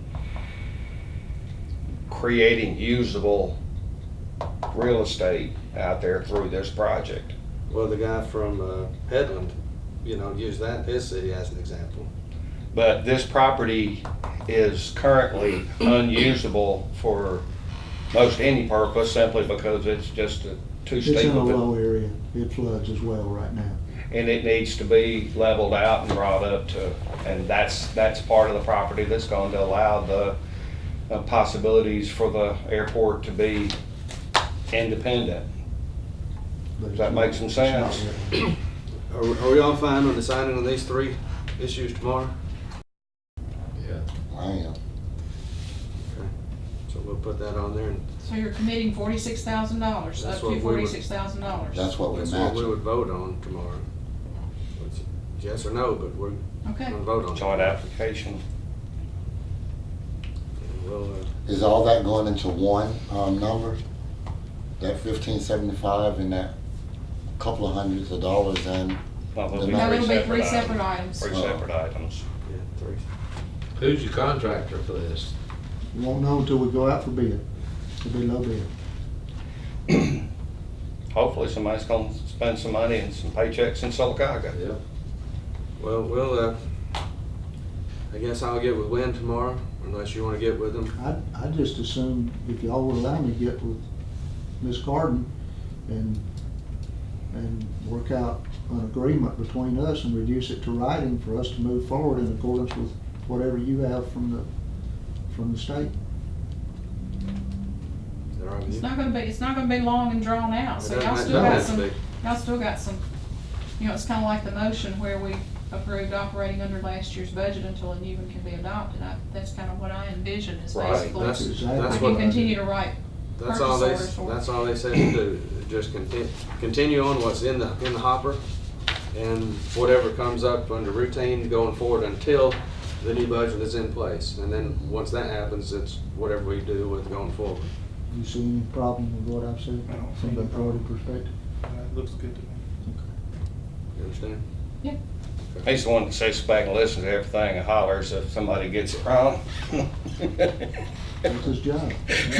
Right now. All right, is that it from the airport authority? Yes, sir.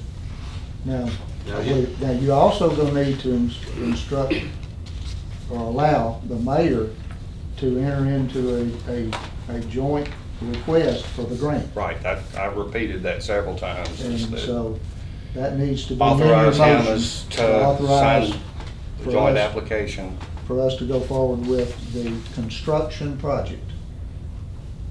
And then we'll get that, or with the design and the bid of it. So you've got to commit the money at the time you say go forward. All right, you're gonna have to tell me the project is a construction project or a design for construction project. It's a design construction project, is the $460,000. To construct what? To, Connection. Improve the property east of the apron for development. for use, yeah. For development of what? Construction of what? What are you gonna construct? Additional space for future hangars and other stuff. Land Okay, prep. so it's not constructing buildings right now, it's Okay. just preparing the ground. Be land Okay. prep. Yeah, land prep. Improve the property Land location prep. east of the apron. Tom, if you've got something written down, why don't you share it with me? Well, I Make it a do, lot but easier I've for also me. write my notes on here. Sure. Can you- But if Yeah, you've we got don't something see it. written down, give me a copy of it, it'll make it a whole lot easier for me than to try to come up with my own words. Are you good with voting this tomorrow? Yeah, no problem. Okay, there, that middle, that paragraph right there, you can pull out the pieces. Would probably be considered in the budget. Yeah.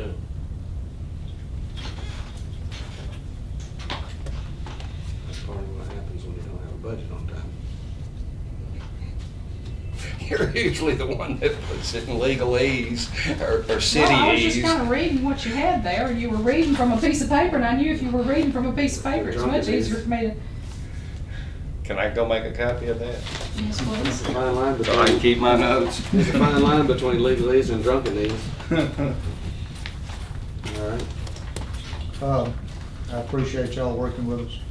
And from the airport authority's perspective, let me just say that we intend to have a very long-lasting, cordial relationship with the city. And this is just, we want to get this off the ground and move forward. And yes, one day, we hope that we can be self-sufficient. But it's like everything else. If you start in business with a penny, it's gonna take you 1,000,000,000,000 years to get to 2 pennies.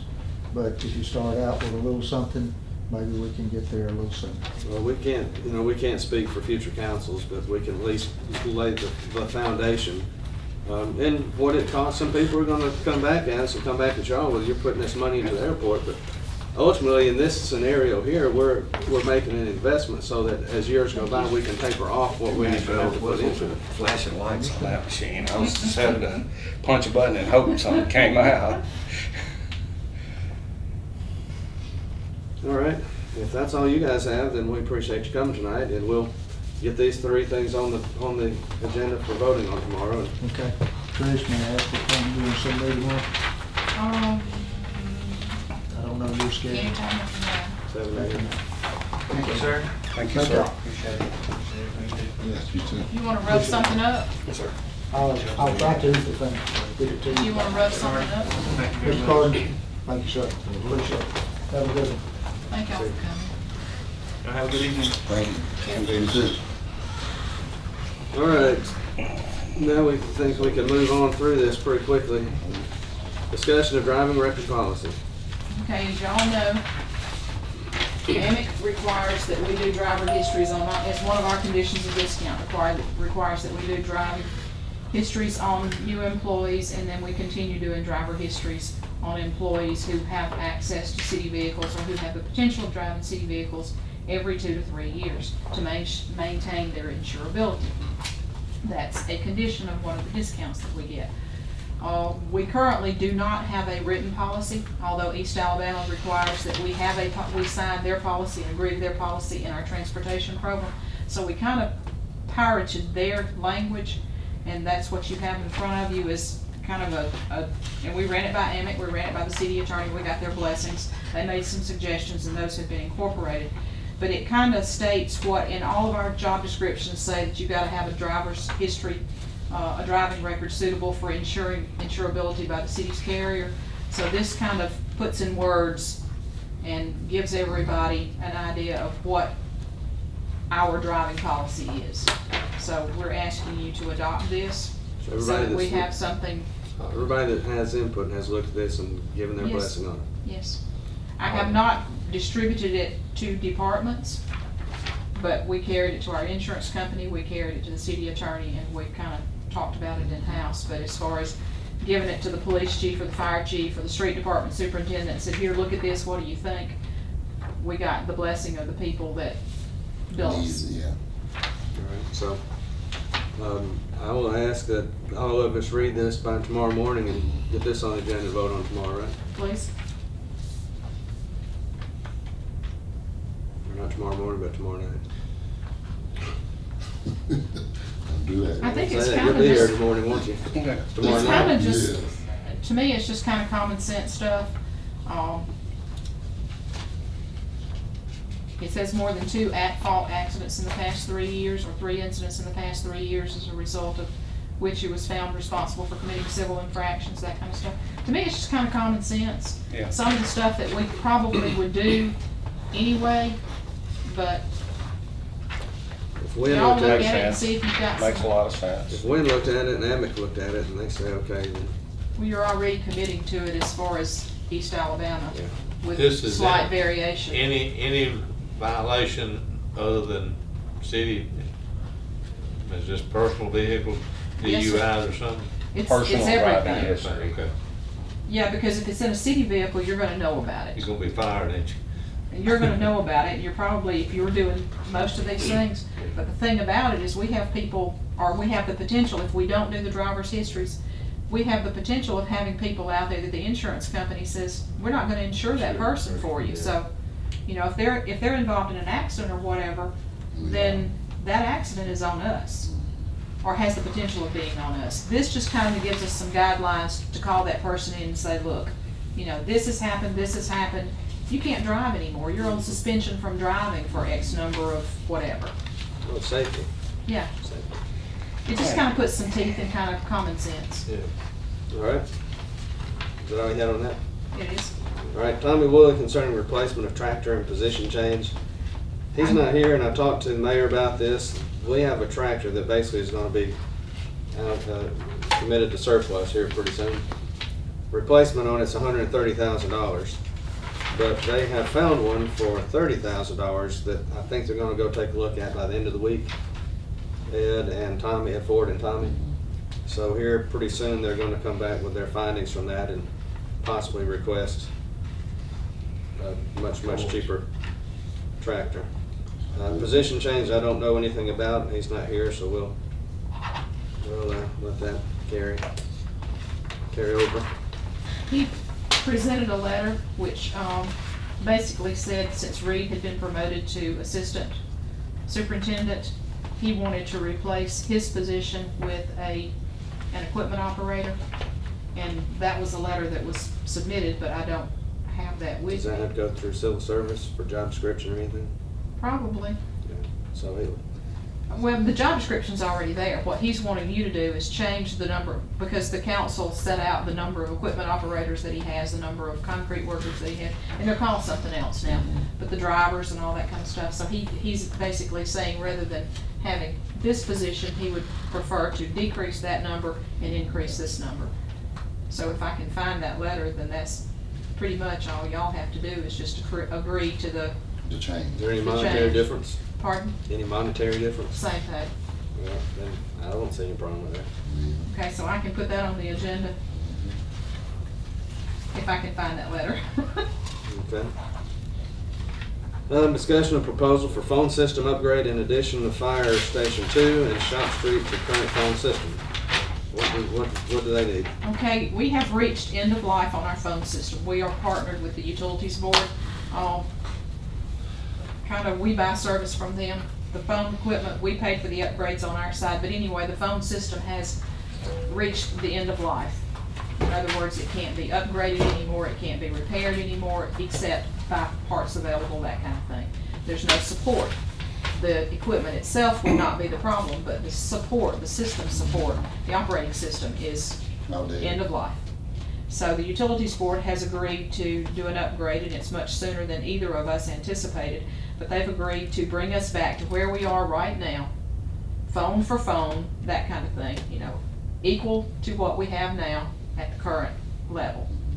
We're asking, because of the cost of AT&T with those outlying areas that we have, We asked them to give us quotes on including the street department, shop facility out there, and fire station number 2, bringing them under the same phone system so that we have the 4-digit capability and all that.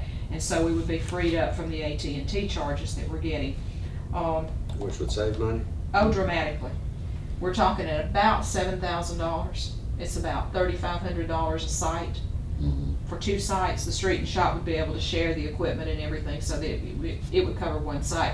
Unfortunately, there's nothing out beside the fire station number 2, so it's, if you've got 3 buildings out there, you might get by with the same equipment, but unfortunately, we've got to provide the same equipment for that one location, so it's about $3,500 a site.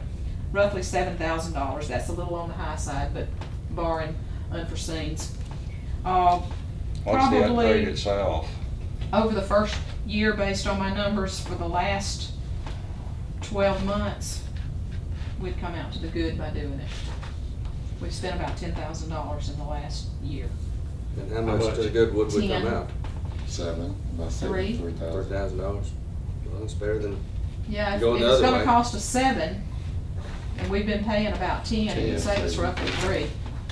that sounds, any opportunity we have to start Saves making these money. pennies add up to dimes, I'm in favor of it. Now clearly, if we, like I say, if we've got the base phone over here, and that's what they're gonna put back is the base phone, whatever the base phone under this plan is. If we decide we wanna go fancier with phones, if somebody wants something other than what they currently have, then obviously we're gonna pick up the tab for that. We're gonna have to pick up the tab for that. But what the utilities board has basically told us is, we're gonna put you back where you are, the same number of sets, same number of lines that you have,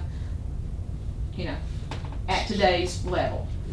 And how much would that cost? No cost to us. I don't know how much it costs them. They didn't tell Okay. me. The $3,500 per site is what it's going to cost us to include the 2 sites currently that are not part of the telephone system. So the phone system upgrade would be a no cost, but adding the 2 sites Would be $7,000. would be $7,000. Roughly. And any upgrades that we make, enhancements that we make above what we have currently. In other words, if we want 5 additional telephone sets and 2 additional lines or 5 additional lines to go with it, obviously that's gonna be on us. But they'll put us back, if we've got 25 lines, they're gonna put us back with 25 lines and 25 phones. That's good. That's Is good. that sufficient? And that includes equipment. That's everything. That's, Say Except- whatever lines you got now, you think that's sufficient for what you're doing? I'm thinking that there may be a couple of lines that we may need to add, but I really won't know that until everybody kinda gets in place. At that point in time, I'll let Has y'all know. the but- utilities board or the city ever considered alternatives to traditional telephone service? That's probably a conversation to have with them since we buy service. We have talked to several companies who wanted to come in and provide us different types of service. And the cost of it's not so much that the monthly service is not competitive, it's the initial cost to make that change that's, because we have a. The phone reason why I system. ask is the utilities board's fiber optic network, if they had discussed the idea of using that. I can't answer that, but the utilities board is who we buy service from, so I'm sure they probably have looked at what's what.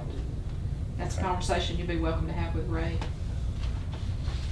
I just know when I've checked into doing something to separate us, it's been in the neighborhood of close to $100,000 by the time you do the equipment and you do the install and all that kind of stuff, so it's kind of cost prohibitive. I'll just let it go from Well, that point.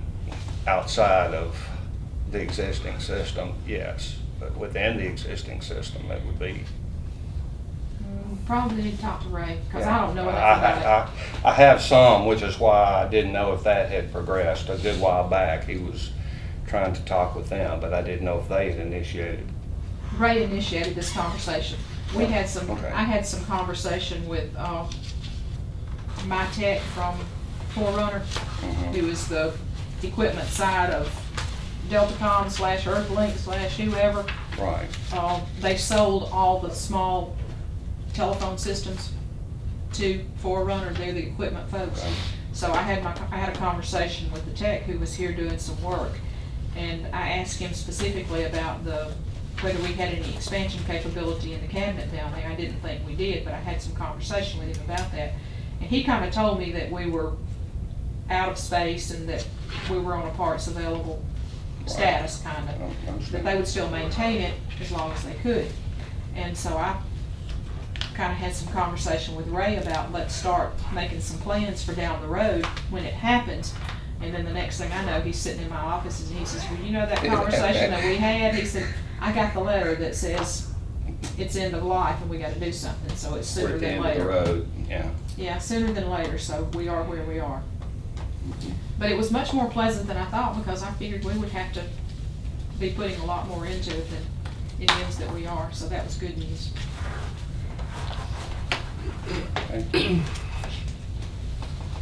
All right, So, is it okay for me to put that on? Yes. Because they wanna move in November. sure. What's that means, we don't have to pay AT&T $3,000.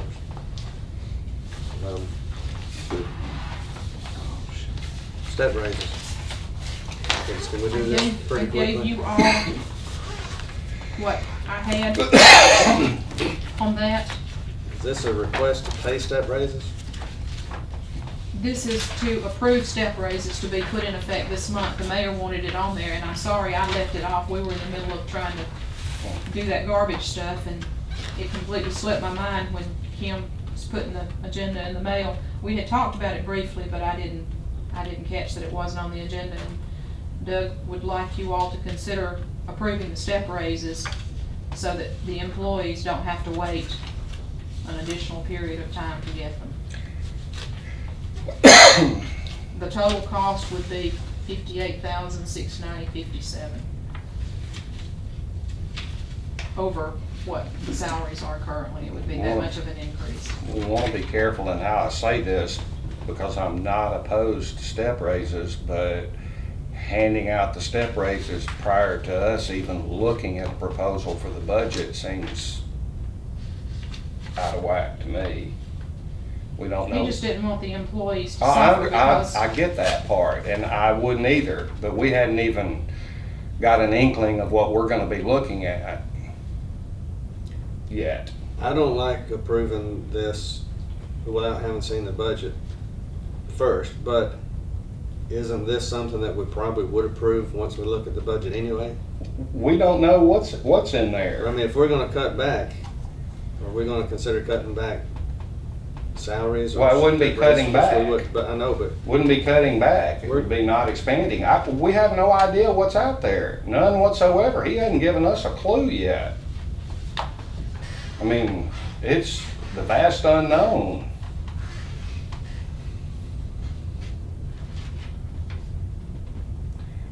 And according to what he has told us, he's saying it's about 36,000 more than what we had last year, and this already surpasses it. did he have this in there? Was this part of that 36? No, this was on The the revenue revenue side, he said. It's The in, revenue it's in side. the budget already and what he's working on. These numbers are.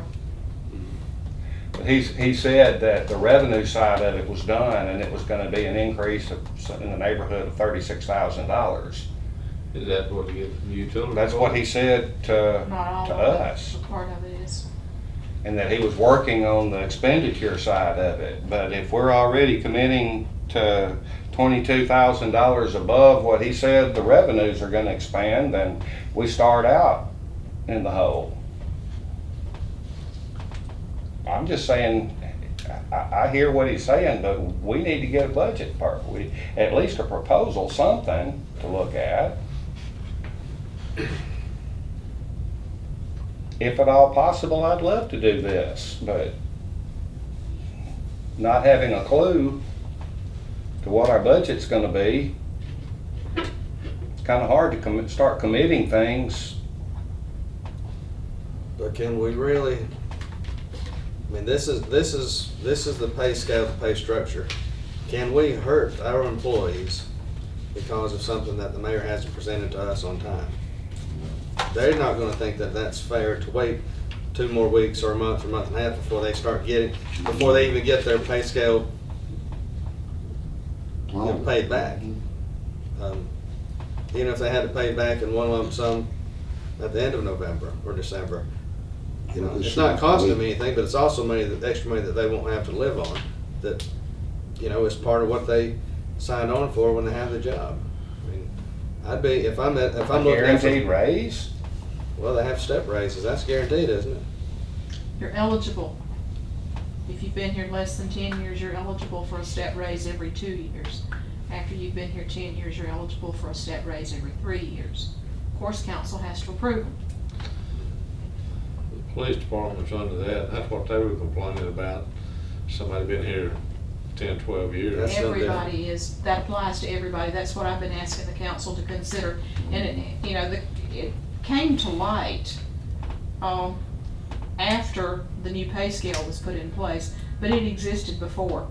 The way, when you give somebody a raise, because the pay scale, most people are kind of in the same place, it's predominant in those places where you have people in the same pay grade, firemen, policemen. They tend to be hired in the same pay grade. You have more of them than you have in other places where you maybe have 1 employee or 2 employees. And within that first 10 years, depending on where the people are hired, if somebody is hired toward the end of the pay scale, and they're getting a raise every 2 years, and somebody is hired, Maybe 3. and then when they move to 3, the other person tends to catch up with them, and at some point in time, in some cases, they pass them. And depending on where the new person was hired and where the other person is, the existing employee was in that 10-year period, they may not ever catch back up. To begin with, they kind of leapfrog a little bit, depending on where they are. But in some cases, that newer employee passes the older employee, and the older employee never is able to catch back up. Catch back up because of the work. But that's a problem for another day, though. That's a problem that the council needs to address by eliminating, making everybody go to 3 years or making everybody go to 2 years. Yeah. Or some other ideas that we've come up with, possibly. But the step raise, the time frame was done under the theory, and it happened way back before we went with Mr. Buford's proposal as far as that goes. It was something that when we did the catch-up plan to get everybody even and up to where they should be based on years of service and all that, we put it in place because it helped give employees an incentive to stay because of training cost. It gave them an incentive to stay here rather than lose them to Shelby County and other places that were higher pay scales than us. Plus, it maxed us out in 25 years that an employee can retire. That doesn't apply anymore. As far as employees can hire, because I can retire, is because Tier 2 employees who come on now as part of the retirement system, they work till they work. I mean, they work till they retire. It's not a 25-year retirement anymore. But if you moved it to every 2 years, it would be a 20-year plan as opposed to a 25-year plan. And if you moved it to every 3, then it would obviously push it beyond, and nobody would max out before they retired. You didn't have it with a 25-year plan. If somebody retired in 25 years, they would have reached the end of their scale by then, and you didn't have them stagnant for 4, 5, 6 years waiting on cost of living to get a raise. This whole scenario here bothers me, because last year when we were working on budgets and I asked for the letters to go out with a deadline for what your budget requests are. And I even said, and I asked for y'all to back me up on this, if your request isn't in by a certain date, you get 0. Remember when I said that? You get 0, and I don't care what group you were. And here we are this year. Apparently budget requests have come in on time, which is fine. But due to not having a budget, we're going to get beat up by the newspaper. 2 or 3 newspapers. We're going to get beat up by the people watching TV and reading the papers because A, we're either not going to approve step raises to the school crossing guard, shop department, street department, fire department, police department, code department, administrative and general employees who service our city, and some have specific services to the citizens, or we're going to get beat up by the same people who look at it as not being very accountable and say, well, you decided to go ahead and approve this based on a budget you haven't seen yet. And I don't like being in this position, and I don't think it's fair to us. But we're in it. Well, I wanna make them our employees. So I'm gonna say right now for the media, you see the position we're in. We're not gonna win in either one of these decisions, and it was not our choice.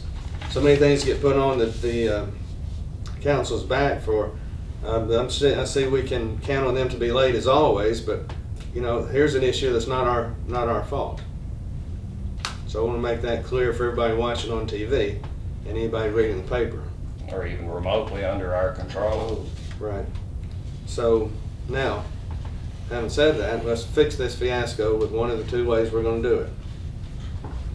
We're gonna vote to approve these in lieu of the budget coming the next month, or push these things off and know that we could have affected some families. I'm up for approving it. Well, tomorrow's the vote, but, or we can vote on it Yeah, tomorrow, but but I'm just saying, I want to put it on the agenda. I don't think it's To gonna hurt approve us. this. Yeah. approve or not, yeah. I don't think it's gonna hurt us no worse than it already has back in the years when we was down and trying to get back up. I really don't. Well, according to what the mayor said, it already does. But again, we got to, even if we push it off 2 weeks, we're still not voting on this when they're apparently supposed to be getting it. So we need to say yes. Go in the 1st of October. If you give an annual step raise, it would be the beginning of the fiscal year. Which is That's the what we first, agreed on October first, 1st. something about this. The first, I usually word it so that it's the first payroll in October. We told him to wait a whole year. All I will say is consider what I've said to you. Let's put it on there and vote your heart and conscience and deal with one of the two sides that are gonna hit us, because we're gonna get hit. Get hit either way. In this case, yeah. Well, that's not even my biggest worry, is where we're gonna have to start making cuts that we don't even know what proposals he's gonna have. And that falls back to timelines and accountability. Let's get this stuff in. and Okay, get it let me done just like it throw a should. what if at you. If we go ahead and approve this and the budget comes down, that we have to lay off somebody, that ain't gonna fly either. That's a person. I don't know. We don't know what we're looking at. That's the thing, is we're completely and totally blind on this. The only thing that the mayor has told us is that revenues come in at about 36,000 more, projected to be about 36,000 more than it was last year. And we're already being asked to spend $22,700 more than that before we look at any other requests. I'm just saying I find that difficult. That's pulling out in the middle of an intersection before you look. Maybe all of you want to speak to the mayor tomorrow and get some information from him, anything he can tell you to help you with your vote. Okay, well, just put it on the agenda then. Because I know I'll talk to him. Okay, me too. You I talk to mean, him. we owe it to these people to at least vote. Then we're accountable to how we vote, but I'll talk to him about it tomorrow. And Well, I don't see it that we owe it to them to vote, because right now, not having any idea, I get to vote against the step raise for employees. I'd rather look at the budget and see if we can afford the step raises and give it to them anyway. Retroactive back to the first of the year, we did last year when you move forward, they'll get it. But you think of yourself in them shoes and somebody telling you, you'll get your money? Well, if we have the money, they'll get it. Just put it on the agenda. Probably not a whole lot Keep going. sooner. Let's it keep doesn't going. cost anybody, it's just that they don't get that They don't extra. get to raise when they. Yeah, but I'm just saying, that's like me saying, hey, you're gonna get paid you're gonna get your raise next month. Then next month come, you're looking for your money. See, this is why I was pushing for deadlines and timelines. I will want it. I will want mine. And all I can say to you is for next year's budget, let's do what we gotta do to get it into us on time. push, poke, and prod, get this stuff in, so we don't have another issue like this. I'm down to put it on the agenda. You just If we vote yes and we pay it, then we pay it. If we vote no, then we can bring it back up after the budget is passed, right? You can bring it up as many times as you want to. So if no carries tomorrow, then we'll bring it back up when the budget passes. Good. You can bring it up at every meeting. Unless we all agree that, circumstances beyond our control, we're just gonna wait until the budget's passed anyway. And then if you're due your raise, you'll get it retroactive. What do y'all wanna do? Put it on the agenda. Let's go and put it on there, vote one way or another. It'd be yea or nay, that's all we do. You? I've sort of been in that position before, and I knew I had it coming down the road, and I was fine knowing I had it coming sooner or later, and, I didn't lose a penny in it. I didn't get it when I wanted, and I was fine with that. At least we ain't cutting them, maybe. I've had my pay cut before. I can go either way. I can wait, or I can vote tomorrow. It's just a bad position we were put in. Well, I can vote tomorrow. I know what I'm talking about. So just put it on I'll the have to agenda and vote see what tomorrow, happens. Yeah. but. If we vote, if we put it on there to vote, that's what we're trying to figure out, if we wanna go ahead and put it on the agenda. That's gonna take 30 minutes to. I'd rather not be forced to say no to something that I just don't know whether we can afford to do it or not, because we don't know. When do you need to know at the last minute tomorrow? What time? For the agenda, Yeah. 5 o'clock. I can put it on there and y'all can amend it to take it off, or you can amend it to add it if you don't want me to put it on. It doesn't matter to me. Y'all can I do don't that in wanna the come council across chamber. as not, as being against Not- step yeah, raises. not cheering, yeah. I'm against Yeah. blindly Yeah. pulling into an intersection where I don't know if there's any traffic out there or not. I don't know. I just pray to God that you don't get hit.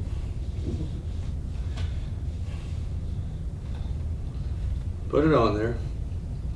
I'll have my discussions with the mayor. I'll talk to Rocky. Y'all do what you wanna do. Good call. And at the last minute, if we decide to pull it off there, then our specialized amendment guy over there will amend the agenda. You know how to do it. I still get to look Two bad. things you do, you amend it, and you close. I still get to Wouldn't look be the bad. first time, would it? No, because right now that'd just be a unanimous thing that we'd take off of there. And if you don't like it, then anybody else can make that motion. That's fine. I won't do it without giving a reason why. We don't have a budget on time, pure and simple. If you don't like it, we're not the ones to complain to. You can complain to your mayor's office. It's really not our fault in this case. When you hear that beep, beep, beep, you know the bus is backing up. Is that it? Tomorrow we'll also swear new officers, Cook and Looney. We'll have public hearings for ag-run properties to be rezoned. We'll have public hearing for annexation of 3 properties, I think, maybe 3 properties. We'll have a public hearing to close the street behind the wreck, which is already closed. We'll close out the paving project, which says a reserve of almost $14,500 for drainage in Cloverdale. I guess that means it's gonna be allocated to drainage. That means that there was a discussion of drainage in Cloverdale. Primarily my property floods because I'm on the low end of the subdivision, and after the streets were paved, all the water from the subdivision ends up in my yard. So my yard has turned into a swamp. And Eddie suggested some drainage improvements along the street out there that would catch that water that's coming down onto my property. And it has not been done yet. And rather than hold that project open and keep holding it open and so forth, you might as well close it out, because I don't know whether it's gonna be done or it's not gonna be done. Well, since this is you're affected in this, I have ridden over there with Eddie when Eddie asked me to come take a look at it. You'd never asked me, Eddie did. And it definitely needs some work. So, I have photographs if anybody is interested in looking at my river, it is a mess over there. and it definitely is not a river of dreams. And Eddie says he's got a plan for fixing it, and I guess that's what this is. He's gonna put it toward them. Semantics lake, swimming pool. Well, it would be nice if I could get a dry bed down through there, you know, some decorative landscaping that would help it out. I wouldn't mind it so much then. Plant some rice and sell it. Yeah. All right, so we also have an application for a liquor license for Eva Claros, and a distribution of restitution from the court clerk. Approve expenses for No. Garden and Bridges, no. Thankfully, this is not in Orange Beach. No, but it's in God's country. Take me with you then. Going to Tallahassee? That's all that's going on. Going to Auburn. Going to